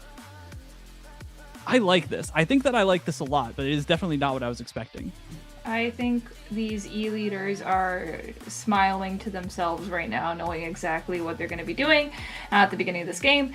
And I think Wavebreaker is incredibly obnoxious on this stage as well. I think it's really good around that zone, around all these different little corners, under these ledges in your opponent's spawn.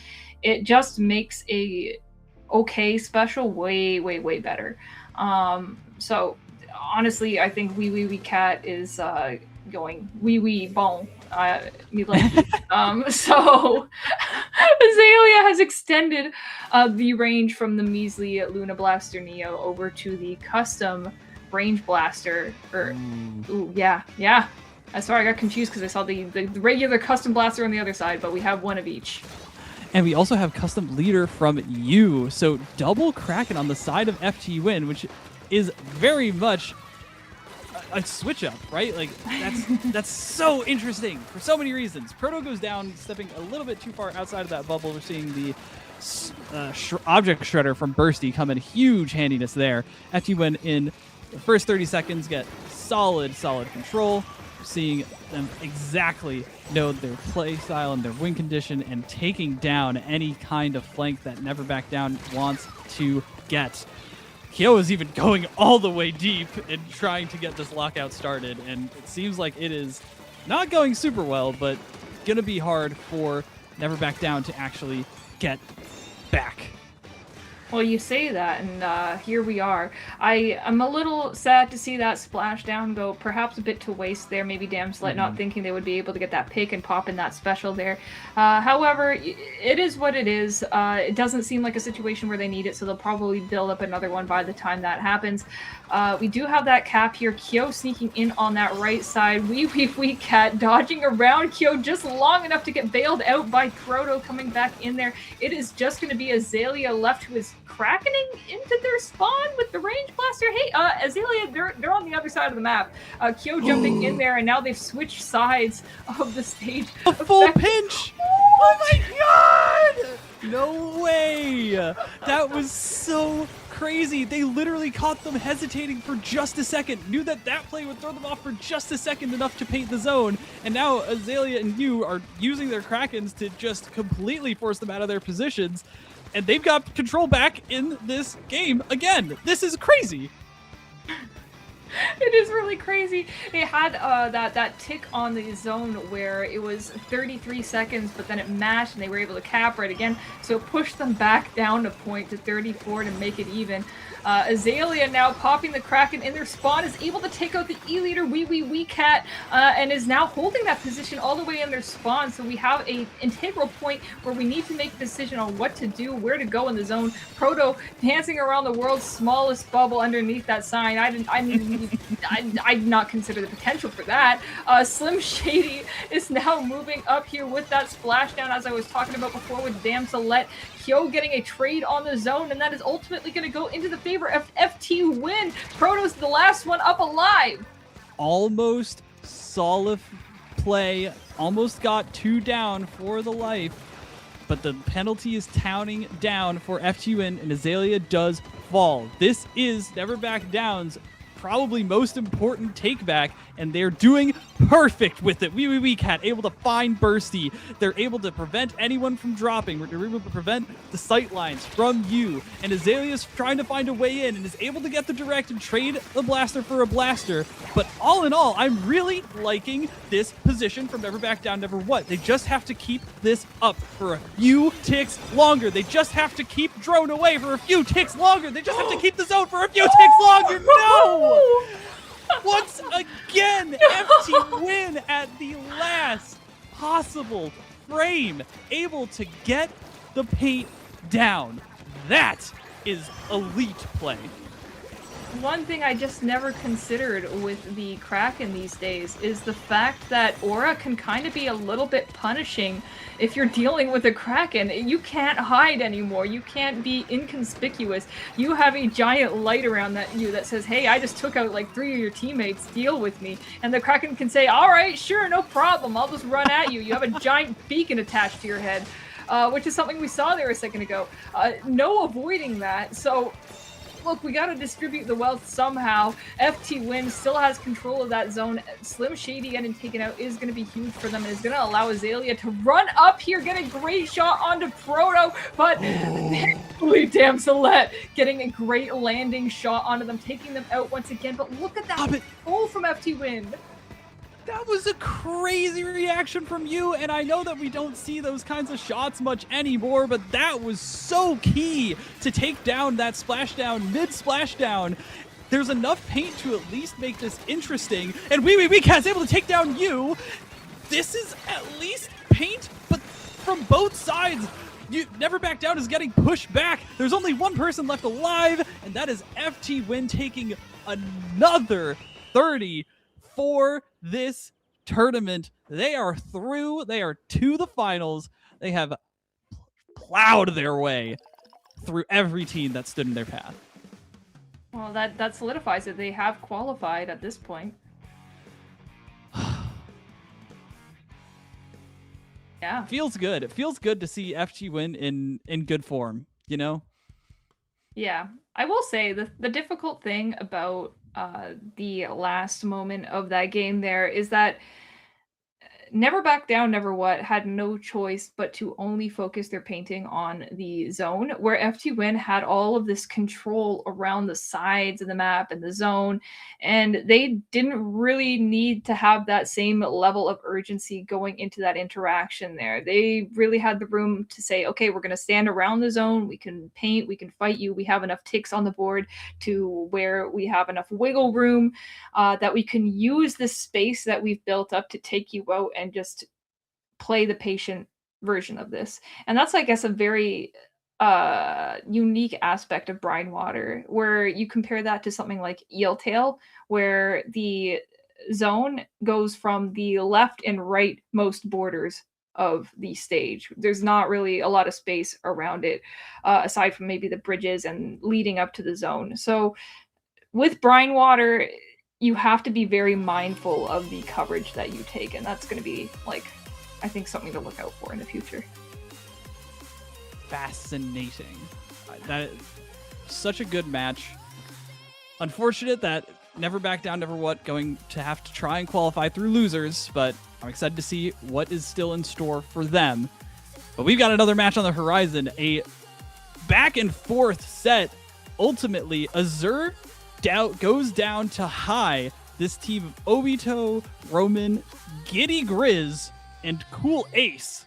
Two players that I actually am not super familiar with, but they know what they're doing if they can take down the likes of Zenith, Volti, Yoshel, and Hexen.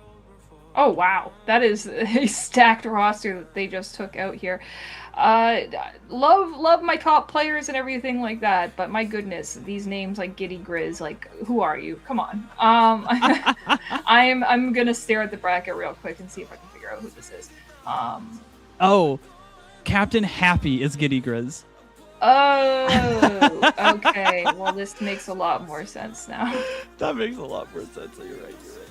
But this is such an interesting amalgamation of different players, right? Like, I wouldn't have expected Roman, Captain Happy, and Obito to form this team that can all of a sudden be taking down, like, the top level players. Like, this is, again, like, Obito is Obito. But, like, Roman and Captain Happy, I feel like, have been, like, fighting for a while to get, like, that, like, top level recognition, and now they're finally getting it. Like, this is gonna go crazy if they're playing at, like, a super high peak. And their opponent is ezmd, who we know at least a little bit more about. ezmd? ezmd, which is Silver, Phoenix, Kiki, Ant, and Devin 4K. All very familiar faces. Phoenix being around for a very long time. Silver, I have brain rot, and I think there's like 20 silvers, and I probably am thinking this is somebody that it's not. So again, I'm going to stare at the bracket and figure that one out. But it's ezmd. This is like a huge contender for this tournament. I think if it's not going to be FTWin at the end of the day, my money would be on ezmd. Yes, exactly. There's a little bit of chatter between the commentators last night about like whether or not we do picks, and ezmd and FTWin were just very clearly the two favorites. Silver is Vanguard Silver. Yes. If that helps you. It doesn't help me because I feel like I never really got to watch Vanguard play a lot, but I do remember that they were a thing for a little while. I'm a boomer. It's true. I feel like I'm so from things now. One thing I'm noticing looking at this comp is we have quite a few blaster players in the building. I don't really know what to make of this. Probably going to be expecting some folks to flex on or off of those weapons because at the end of the day, we're still playing Splat Zones here. We need somebody to get on the role of painting to some degree, even if just to paint the feet of the blaster players so they can still continue to do their thing. I feel like I remember Phoenix for being a zap shooter player. Am I crazy for that? But so I feel like that they had that listed. So I feel like that might be what they end up going with for their composition in the long haul. We are going to the stages. Let's see, once again, these hyper fancy graphics. What gets banned? What gets selected? Humpback Pump Track and Urchin for ezmd, their choices of what not to play. But you would think that three blaster players would very much favor Humpback. And Urchin, honestly. Yeah. I mean, you really think about it. But it is what it is. Clearly, we don't really know what they're cooking yet because people don't really like updating their Sendo Ink profiles. Do it just for the sake of me, and the sake of your Sendo Q teammates so we can make proper decisions, I guess, on who we want to play with. High is probably in a bit of a strange position right now, but they are going to have to select a couple of stages that they definitely do not want to play, and I would say these decisions matter the most because, yeah, I'm not even surprised to see this, because this is where you have the least agency on what gets played. I respect the decision to not want to play Lemuria whatsoever. It's Lemuria. We've seen that very commonly today. And we're still, I guess, not really so much at risk of running into that. What is your beef with Lemuria, out of curiosity? I do not like asymmetrical maps. Okay. The same way that a Splatoon 1 player might not like Salt Spray Rig. Or Splatoon 2 players don't like Skipper Pavilion. I'll give that one a soft pass, but... Right, like that was like the one that I could at least like tolerate. But yeah, no, like Salt Spray and Lemuria too is just, they're just so awkward. They're so awkward to play. I think the second that you remove right side peak as an option, it's like, how is this fair? So I don't know. Maybe we need to start going in the direction of the Smash community where they actually ban stages for having weird jank to them. I think the only use we would ever have or excuse to do it in Splatoon is because of right side peak and asymmetrical stages. But we're Splatoon and we don't ban anything at all ever. So real. We couldn't even ban splatter color screen. We still just allow it as long as there's somebody as long as both teams are okay with it. It's a whole thing. Let's not start that debate again. I don't want anyone to die. Right. Yeah. Speaking of dying, Marlin, I feel like, is a place where pushes go to the Shadow Realm. It is so easy to just get completely stopped in your tracks, and it's such a struggle to actually get any progress done. Unless it's tower control. Yeah, the fans make this stage very unique. I do like that about them. I don't think any plane could properly take off from here, but it's fine. We can live in fantasy land. They go up and down. Oh gosh. High versus ezmd for the second qualification match of Global Gauntlet Qualifier number 1. We're not, you know, we're missing, we're playing a 3v4. Oh, good. And I'm back to being purple. Chat, is this scuffed? Are we cooked? Can I change my hue? Can I do that on OBS? You might be able to. I might be able to. Let's see if I can. Can we make me super fun colors? Oh, I can do color correction. Might How do you make my do that? green screen not work, but hue shift. Oh Yeah, shoot, that's I what can it be is. purple too. We're going crazy. I love this. I love this. Look, if you're gonna be purple, I should be purple too. I'm just saying. I'm like fading into my background now. Yes, exactly. You look like you're like fading away. No. Okay, anyway. Okay. Marlon. What weapons does Marlon favor? Because honestly, that's something I've never really figured out. Like, I think Stampers do well here. I think Yeah. Blasters can do okay. Yeah. I I feel think like sloshers are good. Okay, yeah. Do we think that anyone's gonna just suddenly swap to Slosher specifically for this stage, or is that not the move here? Well, we'll find out in like 5 seconds, Magic. I don't think I have the room to theorize anymore. All right, you and me, we love our theory. We do see No. Phoenix go to that end zap, and we do see another Luna Neo. Is this some like meta that's popping up? I've never seen this before today. I don't think I understand, but I don't think it's for me to understand, honestly. Yeah. All right. We have a blaster with Fizzy, and we'd like it. I mean, hey, if that's what's gonna make these players happy, I will not steal their happiness. But happiness from Captain Happy is not what he's feeling. So Phoenix on the end zap able to take down that pencil.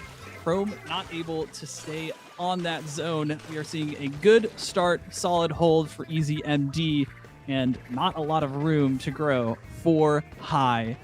Ultimately, it's going to come down to, in my opinion, where that bubble gets placed. And if Chrome can clear the way for that bubble, which it seems like is happening, but that Booyah is going to have something to do with shredding it. Only one player left standing for ezmd, but it is more than enough to make sure there is no chance for that zone to get capped. Wow, Ant just staying alive, being the GOAT, popping that splashdown, saying, alright, blasters can paint, but not maybe with the main weapon, but look, we'll stay in this. Getting a great shot onto the charger on the side of High.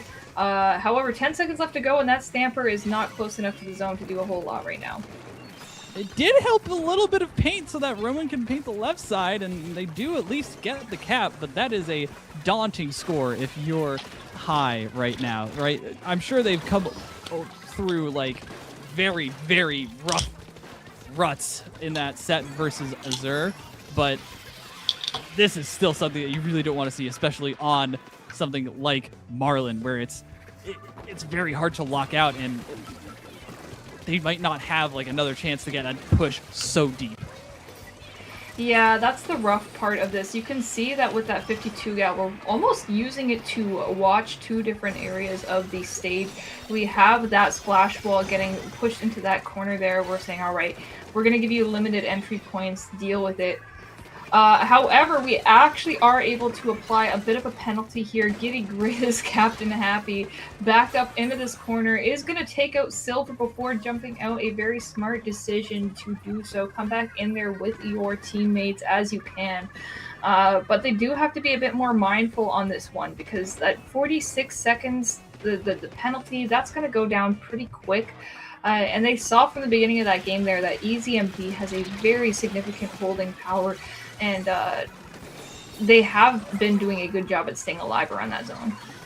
Yeah, speaking of staying alive, there's still 4 members up, and they're able to completely shut down together Phoenix and that Stamper to just remove the options from High, and already we're seeing them go right back to where they were earlier of just completely locking in. And this is what High really wanted to avoid, is just getting once again stuck in their base, not have a lot of room to go. Chrome has to try and find some pick to just get something started, right? They didn't even have cooler at the time. They were just hoping, praying for something to go their way. And yes, they've got a little bit of room now, but there's still a lot that they have to go through, including a splashdown from Ant, and including a Kraken that's about to come out from Devon 4K.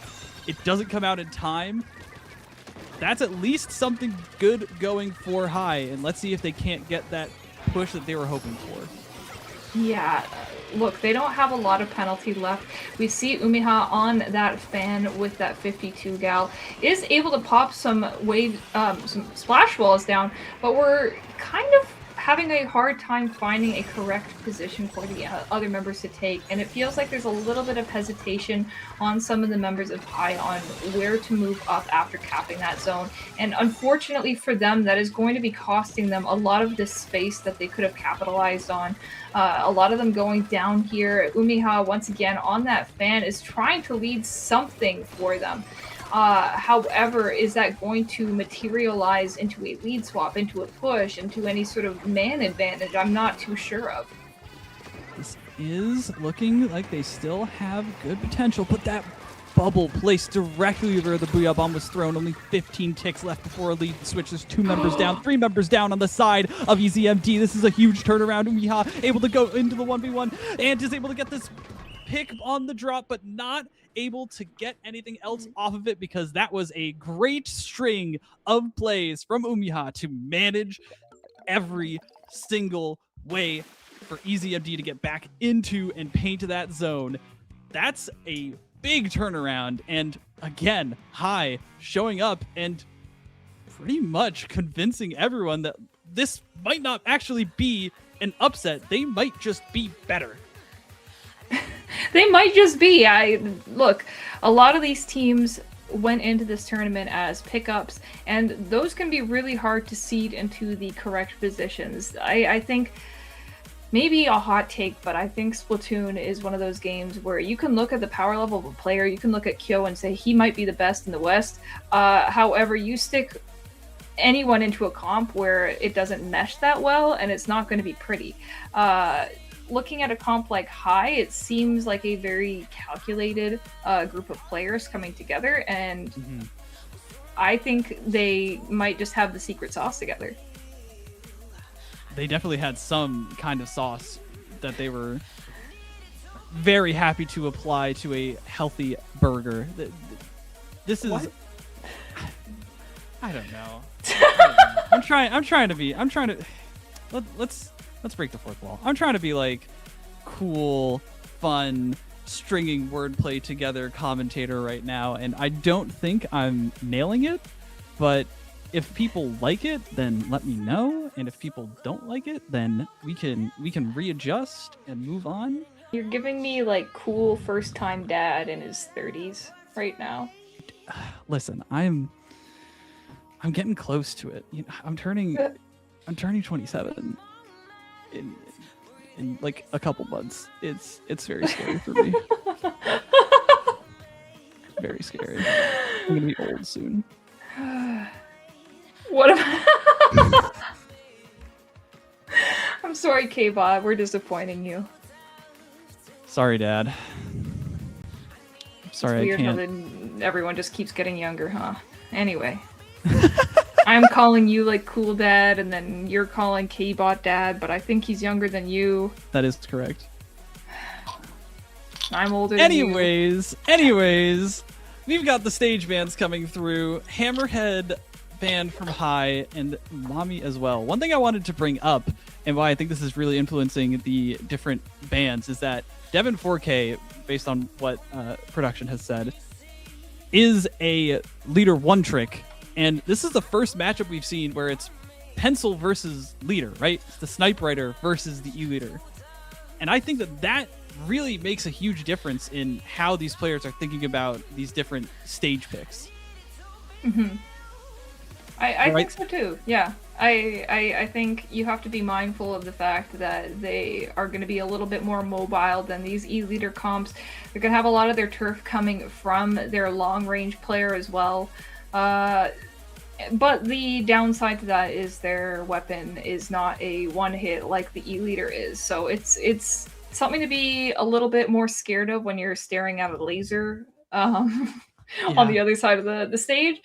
So that does affect that. Barnacle and Dime, we are going back into one of the classics for Splatoon 3. Game is going to be starting. I'm not anticipating any changes from either of these teams. I honestly think this far in, we know what we want. We know what we want. They know what they want. We do see the Splatana Stamper coming through this time around. No, Silver played that last time. Never mind. I'm going crazy. We do see the Umiha, I believe that's Obito, switch to 96 Gal versus the 52. And that, I think, is interesting because there's been a lot of discussion about vacuum, ink vac, and whether or not it is like meta defining. We haven't been seeing it a lot today, but a lot of people think that it is really, really strong and really good for zones. I would consider myself part of that party. I think the only concern is when you have like a multi-zone map or something where there's a lot of flank angles because of what we just saw there a second ago, another player coming in behind that vacuum. But at the same time, if it is very well calculated, you can plot out your teammates so that they're taking the off angle from you and they're watching for those people who are going to run behind you and try and take out that vac from the offside, because that really does just lock out everything from one angle. It takes out specials. It can even swallow up the walls. What's that special again? The one everyone hates? Splatter color screen? Yes, splatter color screen. Can? It can suck up the canister, I believe. That's crazy, but I guess that makes a lot of sense, right? It is to me, it feels like the anti-special of this game, right? Oh, great pick by Silver, able to get 2, and ezmd struggling to get a good foothold in this game right until now. Silver opening it up. They've been having some good like booyahs and different plays on that front, right? But it's been very hard to deal with Obito's vac and the amazing pressure from Chrome. But I feel like they're starting to get the hang of this and at least put them back until you can get a lead swap. Phoenix is about to go crazy. Get 2 more. Come on. Okay. Maybe not so much when you're getting into the faces of 2 of the highest damage output weapons, but hey, I love the enthusiasm over it. But with Obito's vac getting popped once again towards that zone, they're going to have to rely on their teammates to get some more coverage onto the sides. That vac shot's going to go more on the off corner of it, and now we're relying on each other to paint the corner closest to them. That bubble is going to house a couple jump-ins, but they have to be careful because Silver is coming in from that right side. Look, we have that penalty applied to the zone here, but where do we go if we just pop everything to get that in the first place?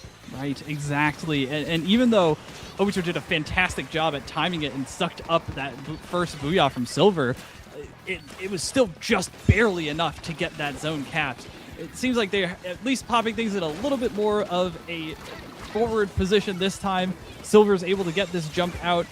The members of ezmd are going to fall slowly here. Oh, that's a crazy jump. That's a Splatana Stamper. Okay, Obito knows. The good comms, everybody. But still, that was very, very good. But was it enough, right? Like, it took them so long to get that play, but that gives a lot of time for ezmd to recover. Yeah. The hammer dodge with the splashdown jump, not going to lead to a whole lot there, but it feels like they both played rock in a game of rock, paper, scissors, and they got a whole lot of nothing out of it.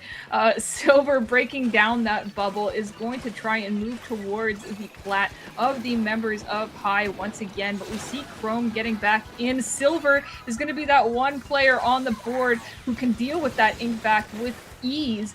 Is going to pop that booyah bomb a little bit further away. Not too sure what that was going for there, but at least it serves as a diversion for Phoenix to get in there right into the face of Giddy Grizz, who has to jump back out into their spawn. And with 10 ticks left on that penalty timer, everyone's going to have to contribute to capping that zone. And, well, we don't have everyone anymore. No, Devin made sure of that. I really do think that ezmd playing so well, and especially like baiting out, like you said, like shutting down that first special push was so important for how the flow of this game happened, because High never got the chance to lock out, right? Like Barnacle and Dime is such a lockout focused stage, right? Where that's where you make a lot of your points. That's where so much of the value comes from. But they never got the chance to actually like push up that far. Like when you saw ezmd push back in, a lot of the players from High were like pretty far back. And even though it was their first skirmish, right? Whereas compare that to ezmd, right? Where they were so far up, High had to pop everything just to get to the zone and like take a little bit of space on snipe, and then again they had to do it a second time just to get a hold, right? Like that is the difference between a team that can win at a high level and a team that is going to struggle. Yeah, I like the way you put it. ezmd used their specials to take them from the position of control to the position of dominating the game, where High had to use their specials to get out of the back foot just to get into control. And then from there, they really only had sheer manpower to go off of. But ezmd just had a very steady output of special power that was able to keep them in that stage, keep them pushing forward, and that was the sign of a winner, honestly. In Barnacle and Dime, you have to be very mindful of the special usage more than anything. So with that being said, ezmd does have another opportunity to ban a couple more stages in this pool. Obviously, we don't need to worry about Marlin. We don't need to worry about Barnacle at this point. But it is going back to the equal amount of who has what banned. It looks like the bans did come through. They're not going to come through on the graphics for past game 2, but the bans are going to be Flounder and Manta for this. So that is interesting. And Sturgeon does get picked, Siren. We're going back to Splatoon 2, and I'm ready to throw a party. We're going for nostalgia. Honestly, I really like this stage, if only just for that little swinging pendulum in the middle. I like how the stage switches throughout the course of the map. It's like Wahoo. It's got a bit of a timer to it. It's just that this one is not nearly as visible. So it's a matter of managing tempo and getting into these spots where you don't really allow anyone to leak back out of their spawn. And that's right. Like in the ideal scenario, but I just don't. I think we're going to be looking at the middle of the stage for most of this game. Right, like it's very hard to establish that lockout on Sturgeon, which I think is cool, right? Like that means that there's a lot of opportunities, but like when those lockouts happen, it is so oppressive, right? It takes a very skilled team to manage those, right? Because you can manage all of the entry routes, but it's very hard. This is game 3 for ezmd versus High for the Global Gauntlet Qualifier for the finals for Global Gauntlet 1. And ezmd is trying to take this set back from the grasp of High after that win in the first game. I don't know what just happened with Devin there, but somehow getting that pick, I'm just as confused. Anyway, Ant doing a great job there, taking out Roman as Chrome comes through, drops into Brazil, as we would like to call it where I'm from, and is able to get a great cleanup on that. Neither of these teams doing a whole too much to that zone right now. It's definitely a wrestle for control right now, but mostly in the favor of High as we speak. I don't want to get too overly committal with my commentary on that, though, because it is still Sturgeon Shipyard at the end of the day, and anything can happen. And with that being said, we are back into a neutral, back into a cap from one team, and look at that. Specials. Woo! Woo! They do seem to be constantly flying, I think is something I've noticed throughout the day, but also just especially for this set. There's so often there seems to be always one special online, like for the majority of the time, right? Like these players know exactly how to constantly cycle their specials and manage their tank and their special meter to have it at the right time and to always make sure to be pressuring with them. It's a skill that is developed over years and years and years of play, and you're seeing it on full display here. Yeah, I like what I'm seeing right now, especially with all the funneling. I feel like every time we pan back to this blaster, some sort of splashdown is happening, and whether that's getting picks or not is not really that relevant when you're considering how wide this zone is. So just maintaining that coverage, whether it's on one side or the other, is really important. But look, ezmd is looking to wrap this one up pretty quickly.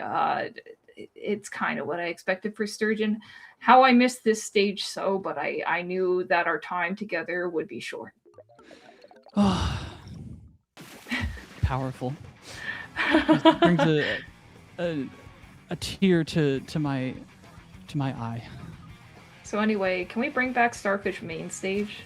Yes. I'm rage baiting the chat. Please. Are you? A little bit. You're not serious? No, I want it. I do want it. it. I want it, but I know a lot of people don't. I know there's a lot of haters. So wait, why? I feel like Starfish was so fun. You know? It was fun sometimes. Like Yeah, if you no, were playing the right things. It was hard, but it was fun hard. You know what I mean? Like it was.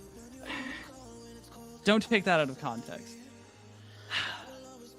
I think we're gonna be going to a break. I think they're gonna take me out back real quick. Well, that's after the set. After this set, okay. We will play 2 games. It's a best of 5 Magic. You see those little rectangles on the bottom of the screen? They gotta fill up first. I know you want to leave so bad. You hate me. I'm just trying to make sure that we don't end up rage baiting ourselves into getting clipped and That won't happen. getting canceled.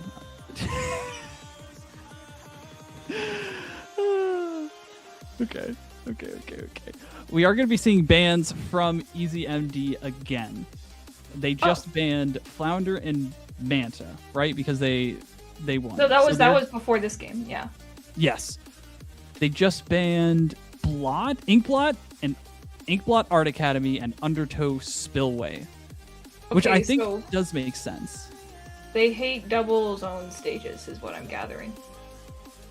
Yeah, probably. I think too. It's a matter of like the composition from high is very strong on like stuff that has a lot of cover, right?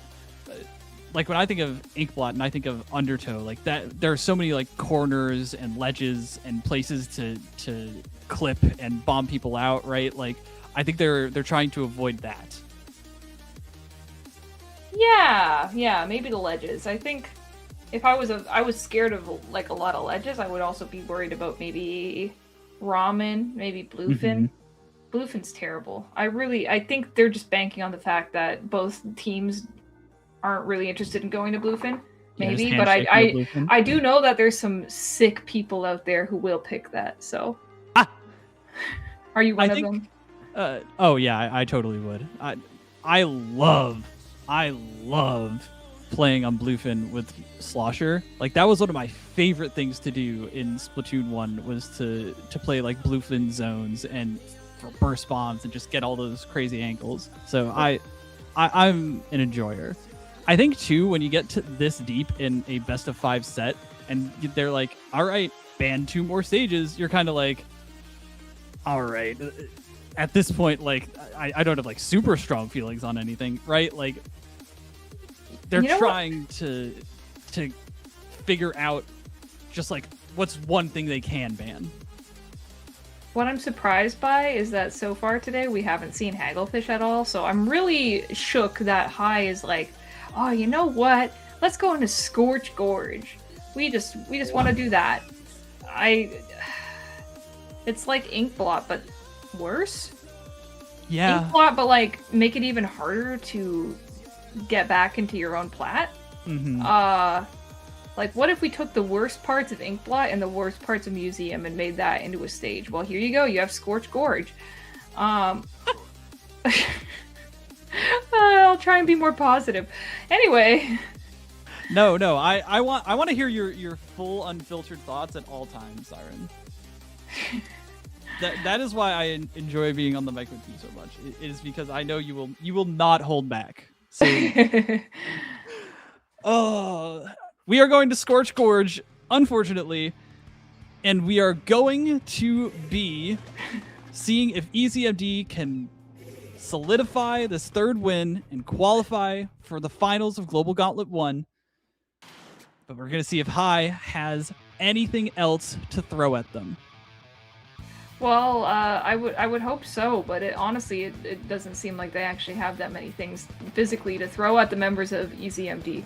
We're dealing with a pen, a 52 gal, a blaster, and a mini. That blaster is going to be pretty short-lived there on the center there. However, OBT is going to be doing a little circle around. I didn't even know 52 gal could reach the top of mid like that, but here we go, proving me wrong in the best way possible. Yeah, it was a great flank play, right? Like, it's so hard to find those openings on Scorch Gorge, I feel like, right? Like, it's so risky to try and just like swing around and get caught like in a valley, essentially, between two places where you could very easily just get collapsed on. But Obito finding a great timing and once again is just constantly trying to push up. I think Obito's trying to get the carry pants on, if I'm being honest. Has switched back to the 52, is trying to be the front forward player. Like, I feel like that's where this is going. What I think I can appreciate about a comp like this as well is that they're playing two weapons that you can't even really call out most of the time before it's too late. Like, by the time that 52 gal sees you, you're probably not going to be able to find help unless it's already there for you. And same thing can be said about Blaster, especially nowadays with their increased radius and reach onto certain areas of the map. So I'm not surprised that ezmd has had such a successful effort so far in taking out members of High. Where they're going to struggle, though, a little bit, definitely looking at this comp, is going to be actually capping and painting the map. But they were finally able to get there. They have the cap. They have now gotten that lead, although a very narrow and small and kind of insignificant one. So we'll see how this lasts the test of time throughout the course of the game. Lasting the test of time is right. I feel like that is true also with most Scorch Zones matches. Scorch Zones games is, all right, who's in this for the long haul? Because it can be a real...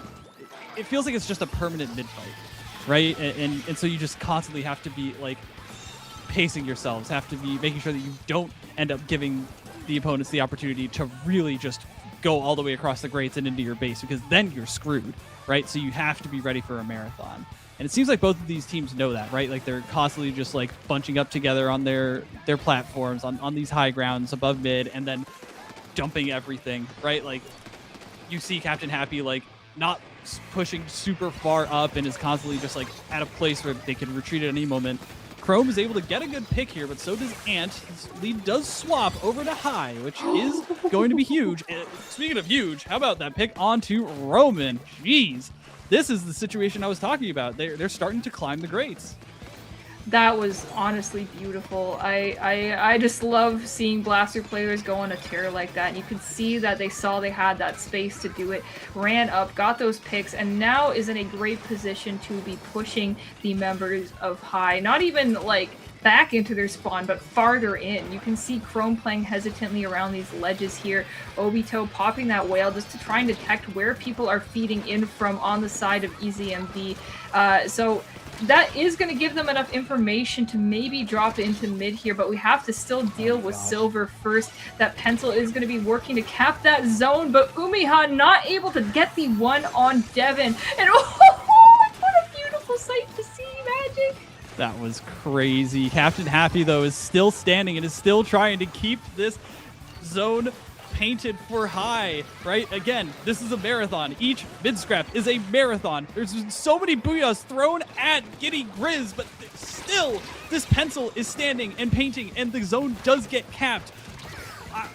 There's so much I want to say, and I'm going to say it now because we do have a moment. Captain Happy literally, like, was the entire reason that first opening play for High happened, because Captain Happy, like, when Devin wasn't looking, hit Devin, had to back off. Then the two aggros came forward, and Captain Happy got both of them, a blaster and a stamper, and picked off both of them and was able to open up the map. That's the only reason High is in this game right now, and the only reason they might be going to a game 5.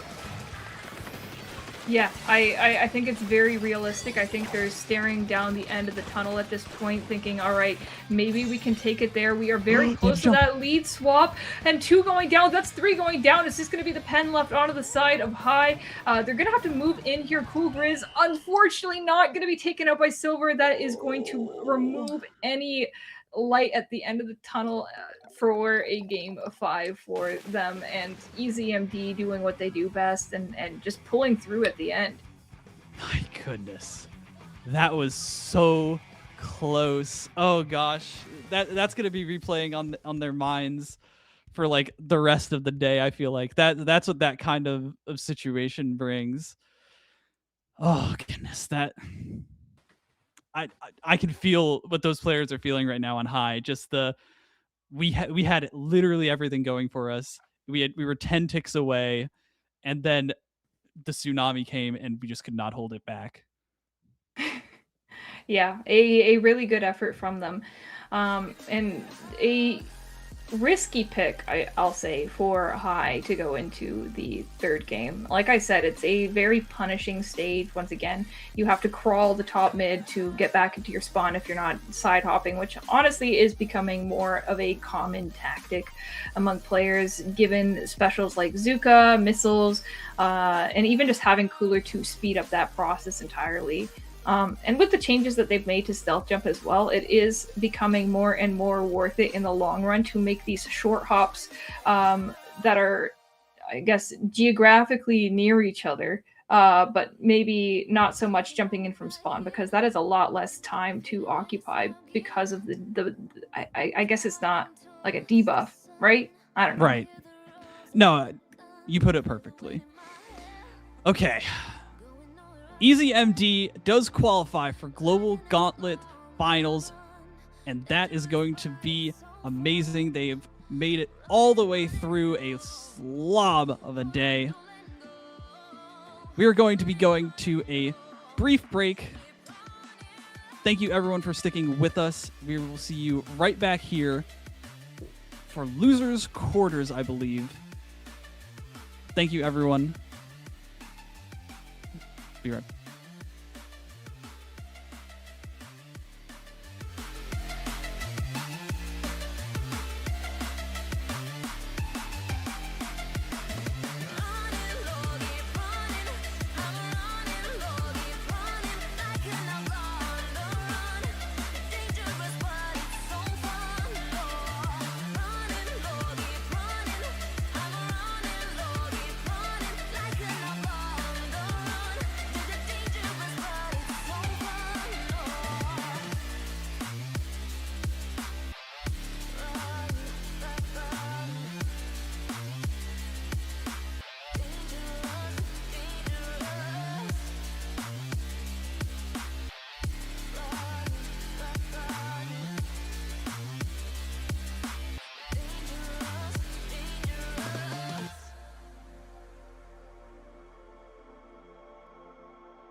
Told my boss that I'm done. Had no luck with my mom. Say, what will you do with your life? You know it's hard to survive. A cigar in my mouth. Maybe guilty but proud. Now I'm an outlaw on the run. Dangerous but it's so fun. Running, running, no. Hold on, don't let go. Running, running, no. Keep running on.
here standing by your side. Open up your heart and let me in. I promise not to break you. I promise I'll be all that you want. So let me in my heart before. Let me in. Oh, your love explodes. Our heart implodes. Your love explodes. Our hearts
was it all in vain?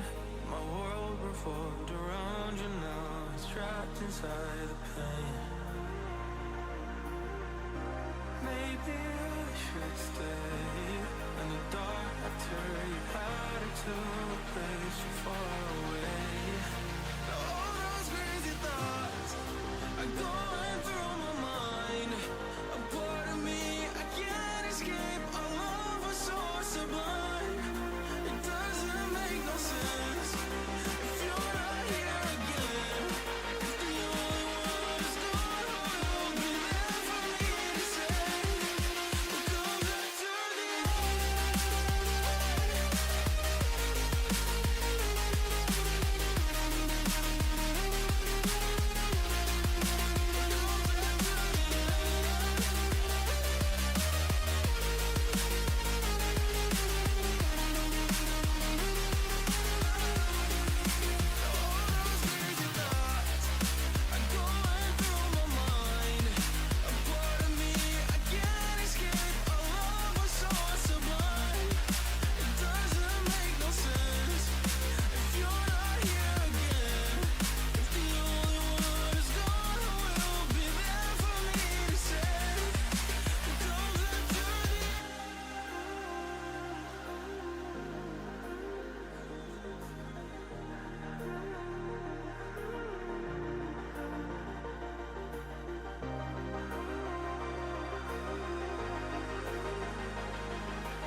Say I'm good-hearted, but I'm just getting started. Got my eyes on the target.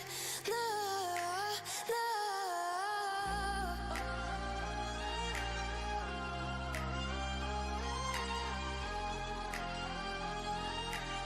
Till the battle's won, till kingdom come.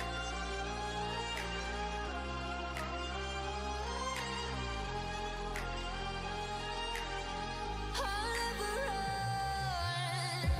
Best to give me your loyalty, 'cause I'm taking the world, you'll see. They'll be calling me, calling me. They'll be calling me royalty.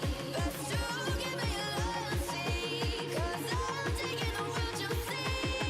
They'll be calling me, calling me. They'll be calling Hello, everyone. Welcome back to Global Gauntlet Qualifier number 1. We have taken your feedback. I am locked in, and we have a fantastic match for you right now. It is Azure versus High, who the set that played in winners quarters that we missed, that went to game 5, and we are getting the rematch. We are getting the run back, and I am so excited to see how this happens again. Yeah, I am too. And we're seeing some new faces, not in general, but for the tournament today on the stream. We do get to see Azure today, which is exciting because I always love watching Zine play. It's been a while since I've seen Volti, another one of those North American and European combination teams coming together. We have Yoshel, a very strong backliner player that we are pretty familiar with as well. Hexen, who has been at the head of a lot of teams in the past, so I can imagine him as the shot caller in this situation and main analyst. And of course, we have Thunder, a very, very strong frontliner player. I haven't even seen the other team yet, but I already know that Azure is looking like an intense threat in this set. Oh yeah, for sure. And we are going against High, who we just saw, and they are very solid. They won last time in game 5, right? And going up against ezmd, being pretty darn close to bringing it back in multiple games and getting that qualification done, and now having to go back to play against the team that they already beat, that was a complete barn burner, and have to try and do it again to qualify or get knocked out and have to do it again next week.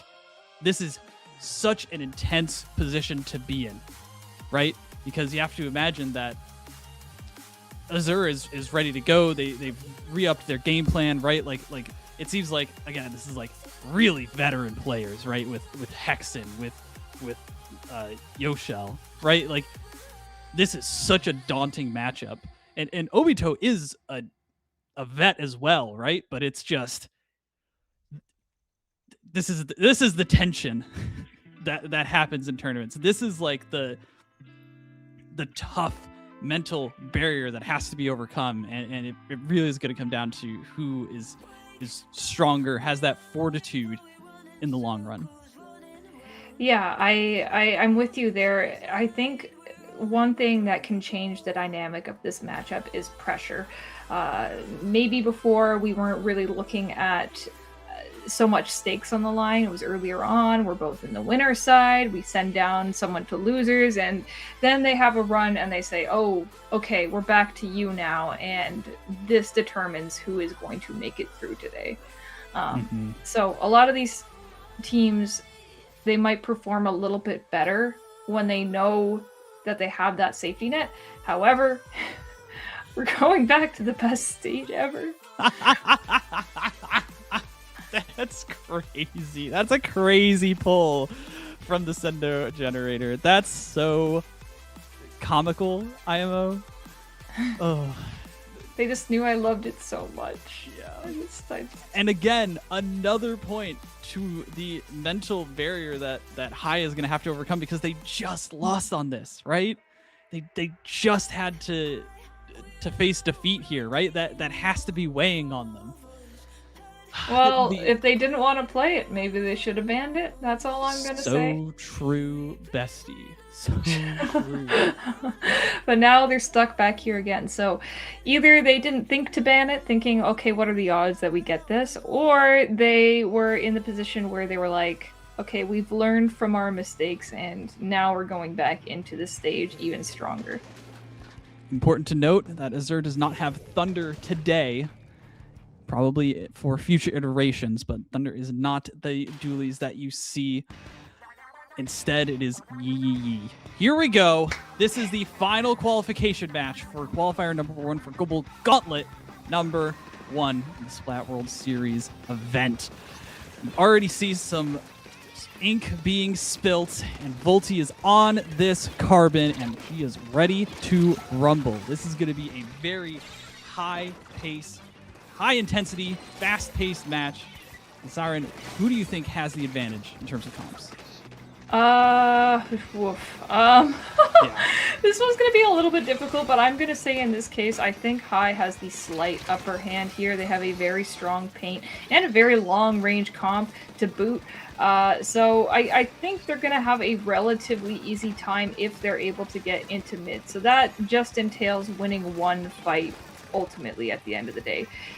Once you get to that point, you can spot players like Volti as she tries to run in. There's only really so many areas that you can take as a carbon roller, so you can look for those. And speaking of places you can take as a carbon roller, that would be top of the list for me. She got the job done, so she's going to drop back right into mid as her teammates still maintain pressure in the plat. So I don't know, maybe I'm eating my words right now. Getting that little bit of paint too from mid to just paint safely and get that Zuka prepped while Sharking now has it. Going to be firing it off as these last few ticks of the timer. The zones count down. A beautiful shot on to Captain Happy. And oh my goodness, that was the Volti show. Thank you everybody for tuning in. Look, maybe I'm not a hypocrite. I did say High would have the advantage if they could get into mid, but that just didn't happen. Yeah. Yeah. It just didn't happen. Unfortunately, the worst case scenario for them happened, and the best case scenario of Volti, for Volti at least, getting back in there and splatting literally everybody. Yeah, I've never quite seen a frontliner get 3 and then just walk right back into mid and then slowly take her time, moving right back into their plat. It was almost like she was doing like a little check just to make sure no one was in her blind spot, but really, like, I don't know who you're missing here. There's only 4 players on their team, so. The 5th player, the sprinkler from behind, obviously. We're going to be going back to stage bans. I think the other interesting thing, too, is that Hexen was doing really well with those dualies. We've seen him pick those as he's been picking up competitive again and has been sticking with those pretty consistently, really believes in them.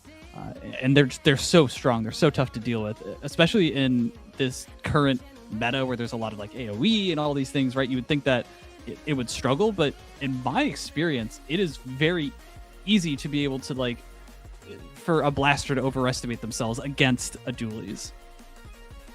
I think so too. Unfortunately, though, I do have to disagree slightly there. Just in the most recent patch of the game, where we're looking at a blaster that has like such a ridiculous radius that they don't even really need to worry about the dually rolls that much. They can just kind of shoot in that general direction, and probably get them in 2 hits. So the it's changes pretty really intense. impact it that much. I would say it might be a hot take. Maybe I'm biased, but I think it's a little ridiculous right now. I mean, you are one of the blaster gamers, so I would trust your word over mine. Here we go on Sturgeon Shipyard. Once again, that's an interesting pick from High, right? Because this was ezmd's pick in the last match, correct? I couldn't tell you. I don't remember these tiny little details. You know, at the end of the day, ezmd won the set, so my brain immediately forgets whose pick it was, right? It's already got the new information rolling. Yeah, I'm here in the moment magic. I'm not here 20 minutes ago. Well, let's take this moment and go into this game.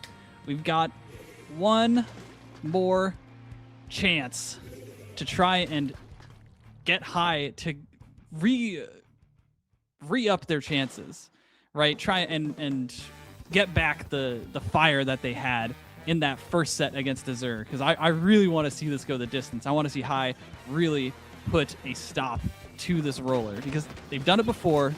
I want to see them do it again. I would love to see them do it, especially after how dominating that first game was. But speaking of domination, we do already have Obito running into the face of Azure here. And we see Reze here in a perfect spot to crab tank, but says, all right, how about this one instead? I support either choice on the snipe or on the right here. Either way, you're funneling people in one direction. You do have Volti running in towards the left, but it seems like the only person to catch that heat is going to have to back up a little bit here. And that is going to leave Azure in a position where they can cap that zone once again. Obito, once again, onto that zone. It feels like he's just coming in from nowhere. Right. This is something that I think Obito has always been like really, really strong at, is finding these just absurd angles, right? Just all of a sudden just, oh yeah, no, of course a front line can go here. And it's like, you see it and you're like, wow, okay, I need to start doing that. That's how inventive I've seen Obito be over the years with just finding spots and finding picks. But speaking of inventive, this is definitely an inventive strategy from Azure, trying to jump into that crab tank. Exen not able to find this cleanup pick on Roman, but gonna at least give the players of Azure another opportunity to get up into this mid contention spot, up onto that high ground, and try and find a way through with the splatter color screen, which not really seem like it's doing much. Yeah, I think I just zoned out for a second there looking at the pretty colors on my screen. But I'm surprised to see the position that we're in right now. High getting a great wipe onto the zone, and that is going to seal the deal for them. Just as we saw in that first game, a very, very dominating one, basically close to one push game. We see an exact mirror of it coming out from the members of High. This is what I was hoping to see. This is exactly what I was hoping for. I want to see the high level adaptations from these teams, because I could tell that's what was going on in the first set that they had, because I checked the game count after the fact, and it was one team won one game, one team won the other, one team won one game, one team won the other. Like, it was back and forth. Like, they are constantly doing this to each other. This is the history of these teams right now, and neither of them are able to pull ahead, it feels like. And that's such an interesting neck and neck race to watch. So basically, they should be scrim partners is point number one. And point number two is that by that same pattern, Azure should be taking the set. Yes. Yeah. All right. We don't have to watch the rest of it, actually. Yeah. We're gonna go. You guys can connect the dots and maybe role play in the chat and be like, okay, I'm Volti. I Splat 3. Dungeons and Dragons, but it's Splatoon. Oh, yeah.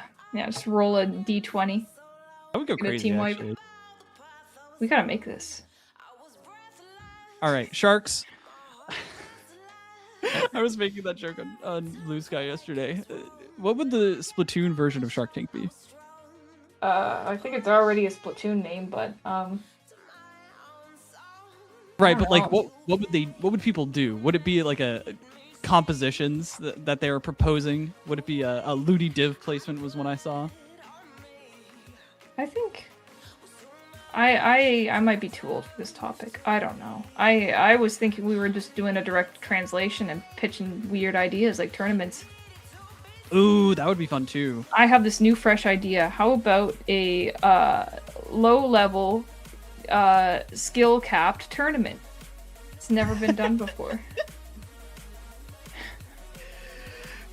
Uh-oh. Ooh, tomato. And a tomato thrown at me. That was good. That was a nice touch. Thank you, Ellie. We are seeing the bans come through. We see at least one ban come through. High seems to be taking their time with these ones, actually. So we're going to see Manta Maria and Umami. Again, not a lot of these gamers are not fans of double zones stages. Yeah, I'm kind of hurt. I like Umami. I kind of like Manta. A little bit. A little bit. I also don't really know why we're banning Lemuria at this point. It's not random anymore, guys. It's okay. No one's picking it. It's okay. It's okay. They really must think High are some freaks if they're picking Lemuria. I mean, hey, we're not here to shame anyone. We're just here to judge them heavily. We are going to be getting the pick that is Brine Water Springs. We saw this once before, and it was a good game to watch. But this is going to be, I think, different, right? Because we're seeing a pencil team, and then we do have like a backline that's a bit more flexible on Azure. So I'm curious to see like how that interaction is going to go this time. Because I don't think the pen switches to E-Leader here on the side of High, right? Unless Captain Happy is going to break from tradition. I don't think they will. I think they're going to continue to play pen here, and I think that's totally okay. But they're going to really have to do some micromanaging to make sure that pen player feels safe and secure where they are and can continue to do their thing. Here we go. Game 3. We are going to be seeing... Was that a ballpoint nouveau? No. What are you Okay. seeing? No, I saw it out of the corner of my eye. I was like, that's a white Splatling. I was like, what is happening? Okay, no. We are seeing the heavy Splatling come through from Zenith, which I think is a great pick as well. And we do see Yoshel going to Pencil instead of E-Leader for Brine Water. Volti's going to get this pick here. And we do see two players going down on the side of Azure, but Volti is going to be able to at least keep them from pushing all the way in for the time being. Yeah, the time being the key word there. We do have Azure capping that zone once again. Zenith taking the very aggressive position right off of the bat as that heavy Splatling user.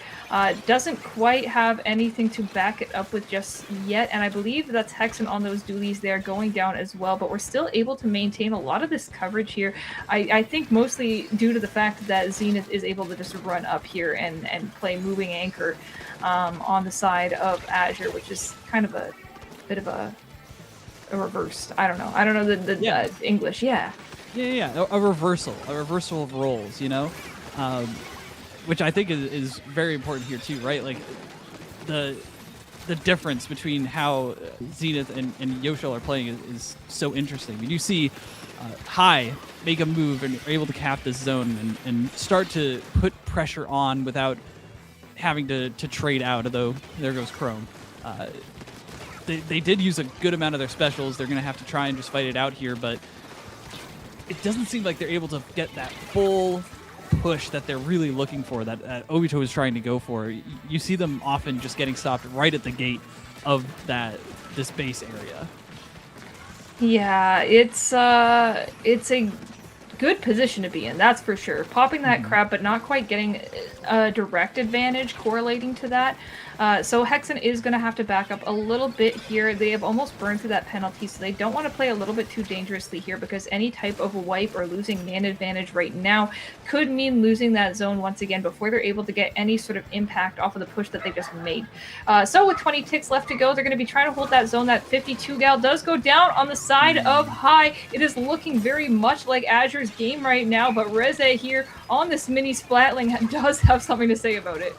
Roman trying to get enough paint down, but not going to land on the zone in time. Volti did such a good job at sharking out that bubble and shutting down that potential for that last minute play. That was such a good checkmating situation. And Volti, she knew exactly when to strike, exactly when that bubble was going to get popped. And just didn't even take down Roman, but didn't have to. Right? Just as soon as those two players went down, it was Azure's game. Yeah, absolutely. It was like clockwork. You could see all these painting members going down one by one, and just not having enough of them alive at the same time to make an impact really matters. And it feels like we're seeing a lot of the same patterns from the last time we were looking at Brine Water, where the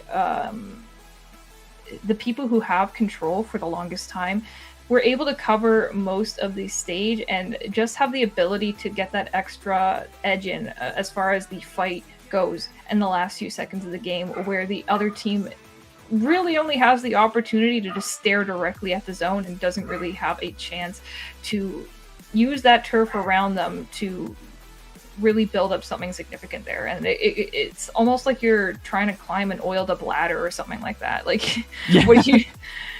What am I gonna do?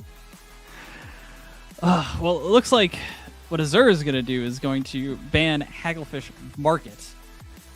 And they're thinking about another one. That's the first time that we've seen Hagglefish picked or banned today. That's going to be so interesting. I'm thinking about statistics. I'm going to be so curious about, because now we can hopefully pull what players banned. Like, what are the most banned stages? What are the most picked stages? What are the most picked and banned stages? Gosh, this is my statistics. I think brain is Splatter Heights has spiraling. to be up there, but I'm also surprised that we've just put the nail in the coffin for Hagglefish, and we're never going to see Hagglefish in a zones only tournament today on the stream. Right? Isn't that crazy? We're going to see Ship twice. We're going to see Brine Water multiple times, but nope, no Haggle, never. I might. This might be a hot take for me. I'm a Haggle hater. Oof. I am. I personally think it's incredibly one-dimensional. It feels like Walleye, but somehow worse. I'm just thinking of a clip I saw of you playing competitive once on Haggle, and now I think I know why you feel that way. You get it. You get it. You get it. Good times. Good times. Good times. Hi. What do we think they're gonna pick this go around? They already picked. We already played Scorch. We already played Sturgeon. We just played Brine Water. Maybe they go Barnacle and Dime again. Just try and just keep it standard. Yeah, I think they could go Barnacle and Dime again. I'm trying to think of what's been the most beneficial for them so far, and that has been Sturgeon. It has been like these sort of punishing stages, but I could say the same thing about Scorch Gorge. I think that's a very punishing map. So it feels like it either works for them or it just doesn't. So that does make it a little bit difficult. So I would almost like to see them go to something like Mahi or maybe Bluefin, honestly. I could see Bluefin. I was looking at that too, actually. Oh, well. Oh! The one next to it, the other big drop one, that's fine. Right. It's like but it's the same idea. Yeah. Right? It's again, just cut people off right as they drop, right? Just put up that fence. Right? Don't let the dog out. You know? This is the second time we're seeing Marlin today, too, which I was not expecting either. I can't say I was either. Over Hagglefish, seeing Marlin twice was not on my bingo card. And quite frankly, Haggle was maybe more in my free space, but here we are yet again. We're on this stage, which I just don't really have that much to say about. I think either you do good or you don't on this one. And they have very similar comps functionally, but High is definitely a little bit more paint oriented. I just don't know how far that's going to take them on a stage like this that has a hard drop off into spawn, where it's like, okay, you can paint all of mid, but that's not going to really amount to anything. And especially with Volti that can get in so far because of the long range pressure from the two long range painters. Although Obito is deciding you're not even going to get the chance to get in far because I'm going to be the one up all the way in your base in the first 20 seconds of the match. This is crazy. crazy from Obito, just putting on that much offensive pressure in the first second. And I guess they're kind of just realizing that if Volti's going to be the one doing it, you have to fight fire with fire, and they need to just run this gal straight up the middle and see what happens and just bet it all on Obito. And hey, they're already down to 50. Look, I was saying before that they were very paint-oriented about the middle of the map. I guess I really hadn't considered the possibility that Obito would just run into their spawn and paint the entirety of that instead and not even really care about what was happening in mid outside of the zone. But now this is the state that we're in. Volti having to pop that Trizuka just to get some coverage on the zone and keep them in this one. They were getting very close to knockout territory, which is something you don't want to see. You don't want to go into Game 5 if you're in the position of Azure right now. However, here we are. We have a little bit of penalty, even though we're kind of negative in points if you look at it that way. But hey, here we are. That is so smart. This is something such a little detail, but I think it is so fascinating. They put both sprinklers down on the plat fan to keep it raised permanently, so that Yoshio would constantly be at the top of the range and not have to worry about it. That is so cool. I love the tech that these players come up with. And speaking of tech, let's see if they can't get some nice technical plays around Chrome's Luna Blaster, but they cannot. They are going to fall short once again. They don't have a ton of specials at the ready either. This is looking like it's high, taking it to Game 5. I think so right now. That penalty is very low. We don't really have a whole lot of specials to pop towards this. Volti might just have to pop that Trizuka onto the zone once again, which is not what she wants to be doing. Ideally, that Trizuka gets to use for actual Trizuka things, but here we are using it to paint the zone and just keep them in this for a little bit longer, and maybe this next try will be the opportunity that they need. A little bit of a squabble there, Volti getting the trade at the end of the day, which can be good if they have that cap and that control, but it seems like without her there, they're struggling to keep the manpower surrounding the zone, and it's just allowing the members of High to paint over it at a distance. Like, they don't even really need to approach. I also think that one of the key players right now is Zenith, who I think Captain Happy has been specifically targeting. I think Chrome has been specifically targeting. Without Zenith, it feels like a lot of the structure around Azure's comp kind of falls apart. And you see already, like, these players just got stuck in this corner, and now, only now that there's the Wave Breaker and the Crab and the cover fire from the Heavy, that they're able to actually get some progress made. But here comes Chrome again, trying to take down Zenith, and does! Obito goes down from the shots from Yoshio. There's only this pen left standing. This is going to be Game 5 once again between these two teams to try and qualify for Global Gauntlet. That's gotta be rough if you are the members of either of these teams, honestly. Yeah. If you're Azure, you can say, all right, history repeats itself. Let's just do it again. Let's take this last game for ourselves. We won the first, we can win the last.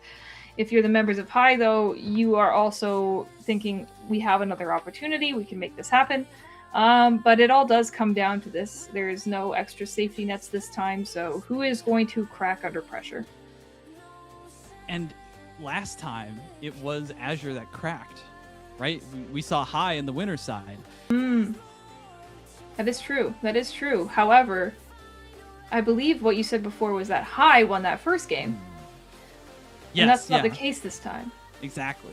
Right? There's that opening advantage that did not go in High's favor.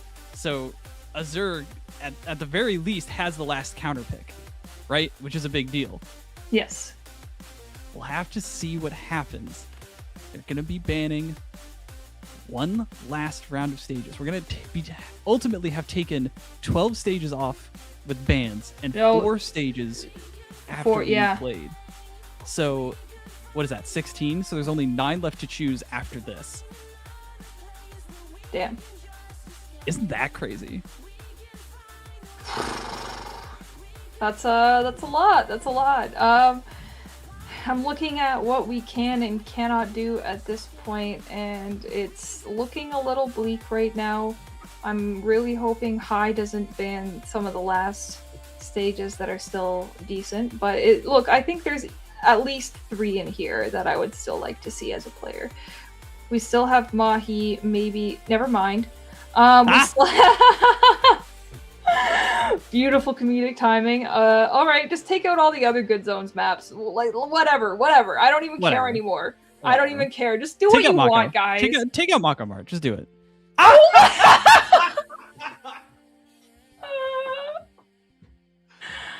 No. Okay.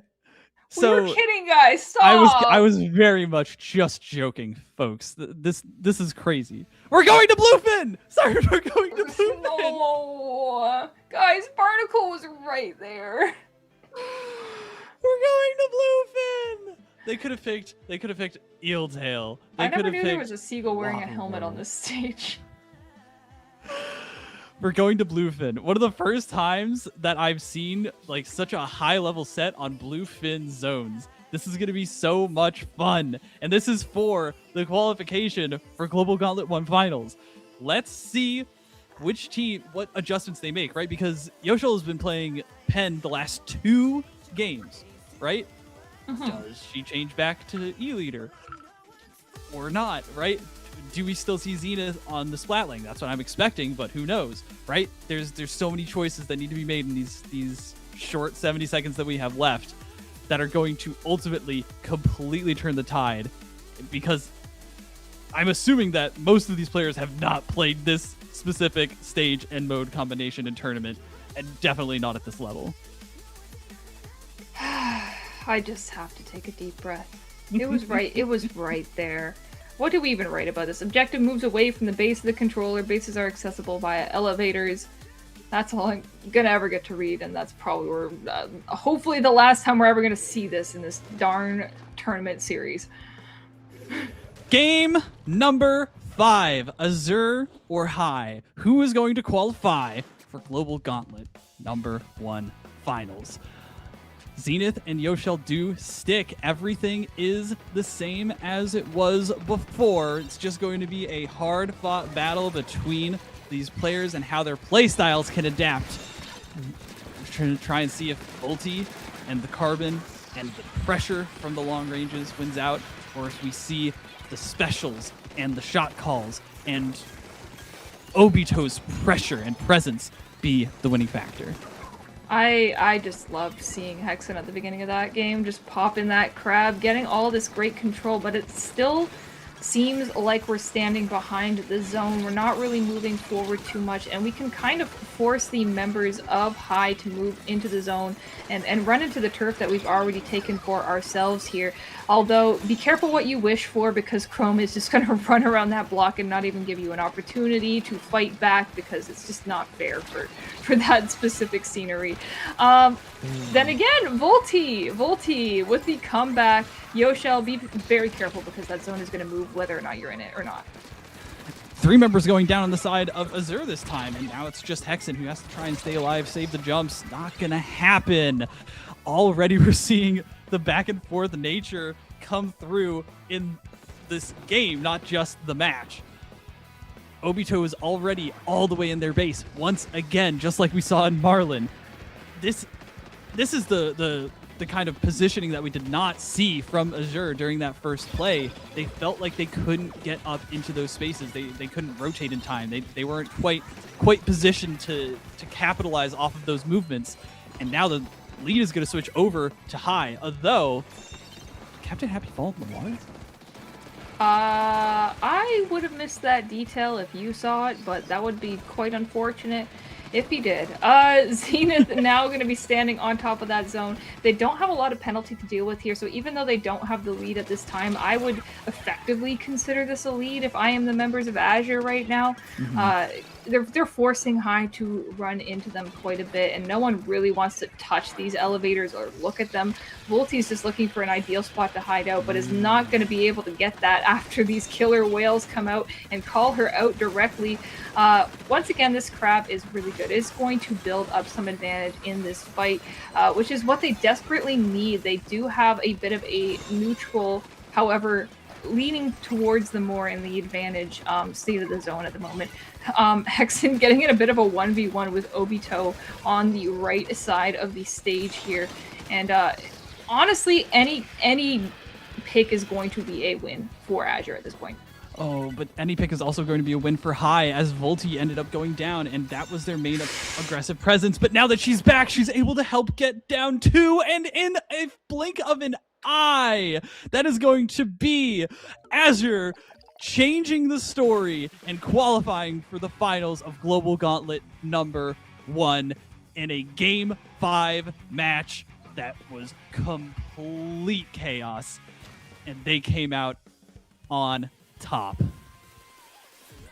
A really strong set for Azure, and I think they probably went into it with the same logic that we were looking at the set before, that if it's going to be that back and forth, they just really need to nail that first game. And thankfully for them, they were able to clutch through that, and from there things moved through the course and worked out in the end. And I have no notes. Yeah, no notes. Honestly, these were all just really solid games. Honestly, like I feel like all of the matches that we saw were at a really high level, right? Like there were a couple ones that were pretty clean sweeps, but even still, like there was a lot of fighting, right? Like there was a lot of like pushing each other, and again, that's the reason that we're here, right? We're trying to make each other better, to really see who's going to be able to come out on top and be the best of the best, be the cream of the crop, going up against others in an international level tournament. Yeah. I guess that's the beauty of the qualifier format. We are really trying to put our best foot forward. And honestly, now that we know there's going to be another qualifying event, I think High has a great opportunity to reach out to the members of Azure and say, it seems that we're very evenly matched. Let's get some practice in so that we can be the best for the next qualifier, and you guys can perform even better for the event now that you've made it through that threshold. Right. It's kind of a strange thing, right? But one of the most important things that you can do is when you get after such a tight set, where I'm sure it's frustrating to go up against like a very specific comp style, a specific player, but in learning how to overcome that, you learn so much more. You become a much more well-rounded player, right? Like even if it's just in that specific scenario, it's still important for growth as a whole. So no, for sure, that this is one of the best situations to be in terms of being two teams playing together. Siren, do you have any final thoughts about what we saw today and what's coming for the future?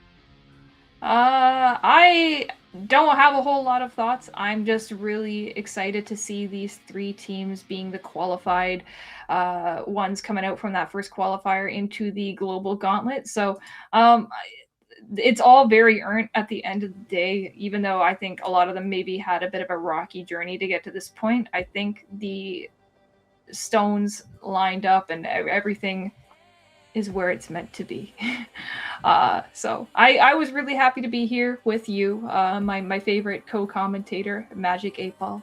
Right back at you. I was very happy to be here with you. We have not done this in quite some time, and honestly, this is exactly what we needed. Yeah, and honestly, shout outs to production, because you can see in everything around us how much effort they put into this event.